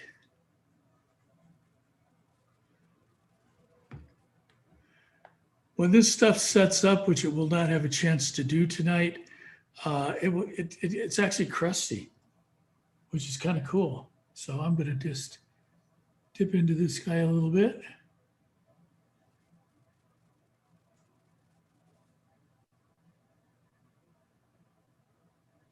But I'm going to get it over here.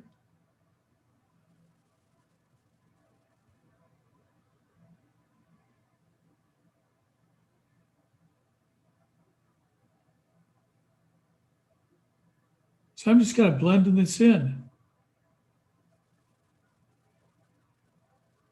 And it blends really nice. It works well. I like it a lot. I like textured stuff. Like on the weathering, I like to have a little texture to it. And this stuff works very nicely. Crusted rust deposits. And it comes in a light rust, a medium rust, and a dark rust. You'll be seeing more of this stuff. as more places start to handle the AK and the ammo lines. I have another one and I set it somewhere. Oh. I guess I did. They make both AK and ammo make sets depending on what you want to do. Some of the sets have nothing to do with us. They just, the colors are not right for what we're doing. But some of them are just right on the money. So we like that a lot. How are we doing? Questions? If crusted rust takes forever to dry, how do you use it? The crusted rust doesn't. The oil does. The crusted rust dries the same as all of the other acrylic paints and enamel paints. And how do you apply crusted rust to a rail car, and where do you do it? Well, it depends on where you want the rust. I mean, the rust spot to be. For instance,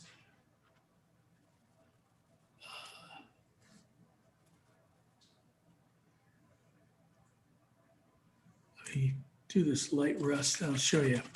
A lot of cars have just spots on them. I mean, big spots, like where maybe there was a patch job and they didn't prime it right, and that whole patch job just rusts.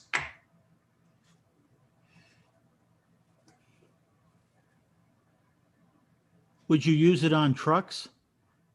You could use it on trucks for sure.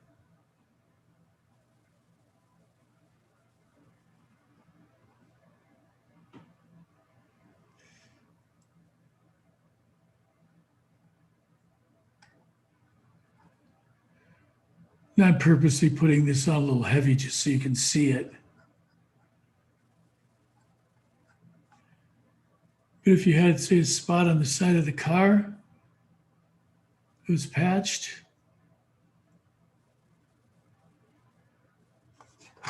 You wanted some spots on the roof.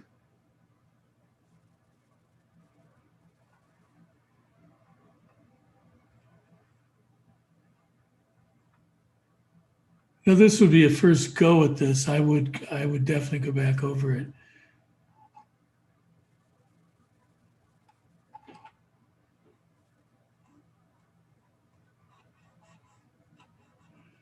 Remember, rust is random, as are a lot of the weathering colors. They're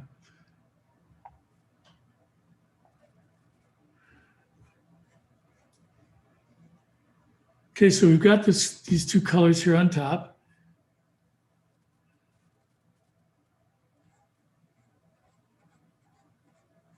But when I would get done with this, I would go back over it.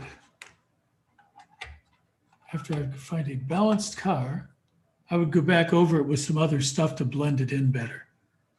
Okay, because right now it looks a little funky. But I have to wait to let it dry a bit. Also, don't be afraid to have it come down the side, because it does come down like this.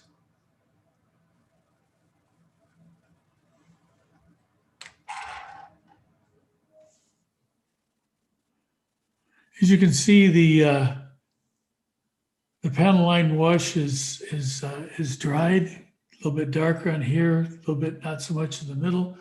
So I go back over it just to kind of even it out. But then once again, this is not the final.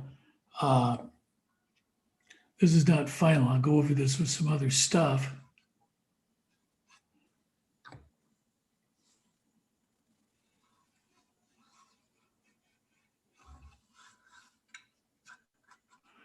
That's the one really cool thing about doing weathering is you just keep going over stuff until you get the texture and the feel that you like.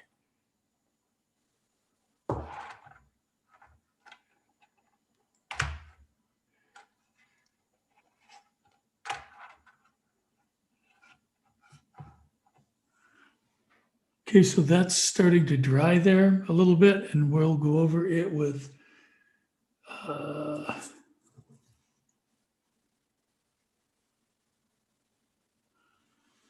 something else.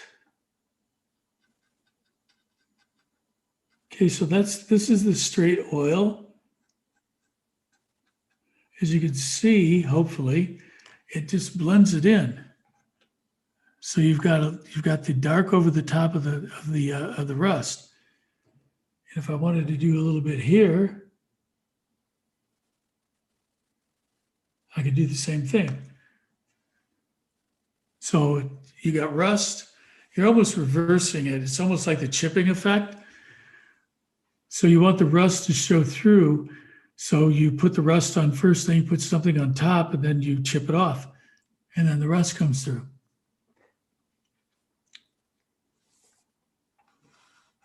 Got it? Questions, comments? Pete, how long does it take you normally to weather a freight car? Depends on how long the Zoom meeting is. No, I can spend maybe an hour on one, or I could spend a really long time on one. I've got one that sits on my other workbench that I primarily do my Zoom meetings when I'm not presenting on. I've worked on that car. It's probably got 10 hours into it. It's a Proto 2000 gone with wood flooring. And I just keep dabbing at it and futzing with it and going over it and all of that. And it looks pretty good. It's ready to go on the railroad for sure. I have another clinic I do on weathering trucks. I just touched on a couple of things on doing trucks here tonight, but both painting them and weathering them and making them look decent. And it's not hard. I use an airbrush for that. I seldom actually use an airbrush because I like the Pan Pastels and the control that I get with it. But there are certain things that you just need to spray. And I think trucks are good. I've got a whole set of Santa Fe hopper cars, AccuRail. I think I got about 20 of them. And I just took all the trucks and put them in a bag, and I haven't done anything with them yet. But I'm going to be getting into a truck painting frenzy outside here pretty soon. And I stick them on a little barbecue skewer and just spray them that way. I don't worry too much about the wheels, getting paint on the wheels, because I will clean those off right away with alcohol when I'm done. So anyway, I'm getting to the end of my my presentation here. So if anybody has any questions, comments, please feel free to share them. Pete, what is the first color when you approach weathering a freight car? What's the first color that you're interested in applying? Depends on what the color of the car is. Like for this one, I would do burnt sienna shade. And all I'm doing really is trying to fade the car a little bit so it's not so uniform. But it just depends on the car color. And then I would lighten it up a little bit. I would put some rust on it. I would put some panel line wash on just to highlight the between the doors here, for instance. I do the wheels because these wheels are bright and shiny.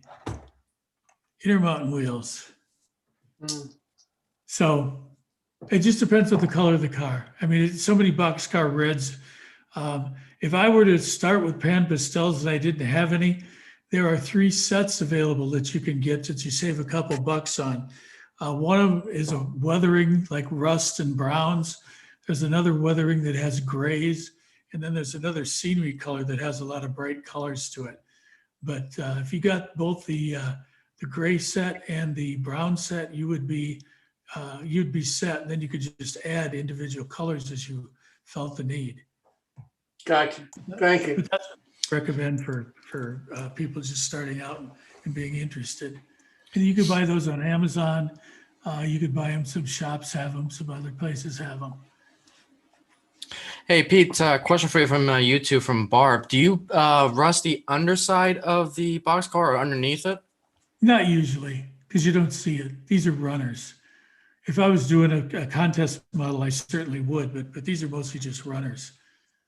But now I will get to, like, for instance, if you can see like the brake, I'll weather the stuff that sticks down for sure. And I don't pay too much attention to the couplers. I do weather them, and I make sure that they still actually function, which usually just takes a little bit. But yeah, I mean, it's fun. When I started doing this, I was at an N scale club, and I weathered some cars, and I was over there last year, and I saw a couple of the early cars I weathered. I went, man, those things suck. That's awful. And I offered to go back and take them and make them look decent. And they said, no, that's okay. That's okay. Just don't touch any more of our stuff. Anyway, it's pretty fun. We've got guys, I'm in an HO club here in Oceanside, California, and we've got guys that they wouldn't even think of making their cars dirty. They want everything to be pristine, and we've got guys that they only want to run rust buckets. So, matter of personal preference. I like mine kind of in between. I have a few rust buckets, but I mostly have subtle cars that look like they were transition era type of things. Yeah, Clark, rust or bust. There you go. Hi, Pete. How are you? I have a friend in Texas who has a clinic called "If It Ain't Dirty, It Ain't Done," and he takes his nice cars and he makes them dirty, and he does a very good job on it. One thing, Pete, Yes. Clark, Pete. One thing I was going to say. Usually on either red cars like CP Pac-Man or bright green cars, yep. Maybe not so much that PC car, but like sort of that Weyerhaeuser green type of car. Right. Or BN. Yeah, one of my good buddies who's fantastic at weathering, Ralph Renzetti, he's always suggested to me that you fade the car with in red you're going to use green, and in green you're going to use red, and the reason is that's the opposite of the color wheel scale. Right, yes. And I just wondered if you ever have done that, or I haven't done it, but I do have the color wheel. Oh, look at that.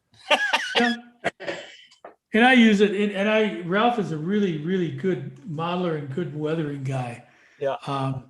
I'm gonna try to talk him to coming onto one of our meets and showing us some stuff, because he does things a little different than a lot of people do.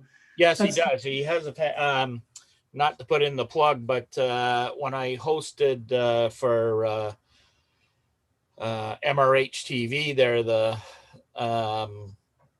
we did a segment on weathering, and I was just fascinated by how he does the weathering with a sponge, basically. And oh yeah. Basically, that's the method I use. Now, I do use a lot of, as well as you know, Pan Pastels as an additive on top of that. Right. So I start with the Pan Pastels, and then I put stuff on top of them. Yeah. So we do it a little bit differently, but it gets to the same place. We all get there. That's right. Yeah, for sure. Yes, definitely. Yeah. So it's just, it's a matter of practicing. I strongly encourage people to use photos. Photos are great. I used to print a lot of photos, but Costco decided they didn't want to print photos anymore, so I put them on my iPad. And photos are great because your eye will trick you for sure. You'll think something is right, and then you hold it up to a photo and you go, "That's not even close." So start with the photos. Photos will show a lot of scratches where the doors open and close. So you get a lot of little subtle things, subtle rust spots and chips and all of that. Nice seeing you, Clark. Well, Pete, I can't thank you enough for tonight. This has really been fascinating. I've really enjoyed your presentation. Thank you so much. Sure. I'd like to do one for you one time with just using the AK weathering pencils. I'd love to do it. It's not as long as this, but they're good. They're good things. I really, being a cheap guy, I go, man, I'm going to pay. I don't know what they're paid for. 37 euros. No, more than that. Anyway. Maybe you could combine that one with the truck one that you've got. Yeah, I could probably do that. Because I'd really like to see that. That's something that's always fascinated me. And I do a lousy job, so I'm really interested to see something like that. Well, I bought a weathering book, weathering trains from the people that do the weathering magazine. And I was looking through it today, and they do a great job on the cars, but they don't do hardly anything on the trucks. And if you look at the trucks on a train going by, I mean, they're Yep. definitely weathered. So I was a little bit disappointed with that, but whatever. Well, let me ask another stupid question that I'm famous for. What's the weathering magazine? I've never heard of that. Oh, I don't have one handy. The Weathering magazine is put out by Ammo of MIG. It comes out of Spain. Each issue, you could just Google the Weathering magazine, and it'll come up. They do 4 issues a year, and each issue is a different subject, like fading, like chipping, like some of them will be like aircraft, or most of them will be military, but all of the techniques that these guys are using are applicable to what we do, every one of them. I never heard of it. Well, I didn't know such a magazine existed. Yeah, the Weathering magazine, it's great. It's really nice. Is it in English? I mean, is it a print or digital? There's a print magazine, and there's also a downloadable that you can download it too. And it's in English? The one I get is. Yeah, they do it in Spanish, they do it in Russian. I just wondered if I could read it. Yeah, they do it in Spanish, Russian, Polish, a couple other. Come on, you could speak Russian. All right. Especially when you're in a hurry. I learned Or something. you drop something on your foot. All right, so next, the one coming up Saturday, our featured modeler is going to be Phil Burnside, who's going to talk about the steel industry modeling. And the NMRA has an SIG on this. And I've attended one of their meetings that I was invited to, and it was really fascinating. I really learned a lot. And they do some stuff in animation that is just unbelievable in some of their modeling. And we've got Bob Farquhar, who's going to do structured building. We've got Rick and Maureen Hunterline that are going to do some weathering for us. And we've got Clark Clooney with Building with Clark. So I hope you'll join us. Should be a lot of fun. I hope you learned something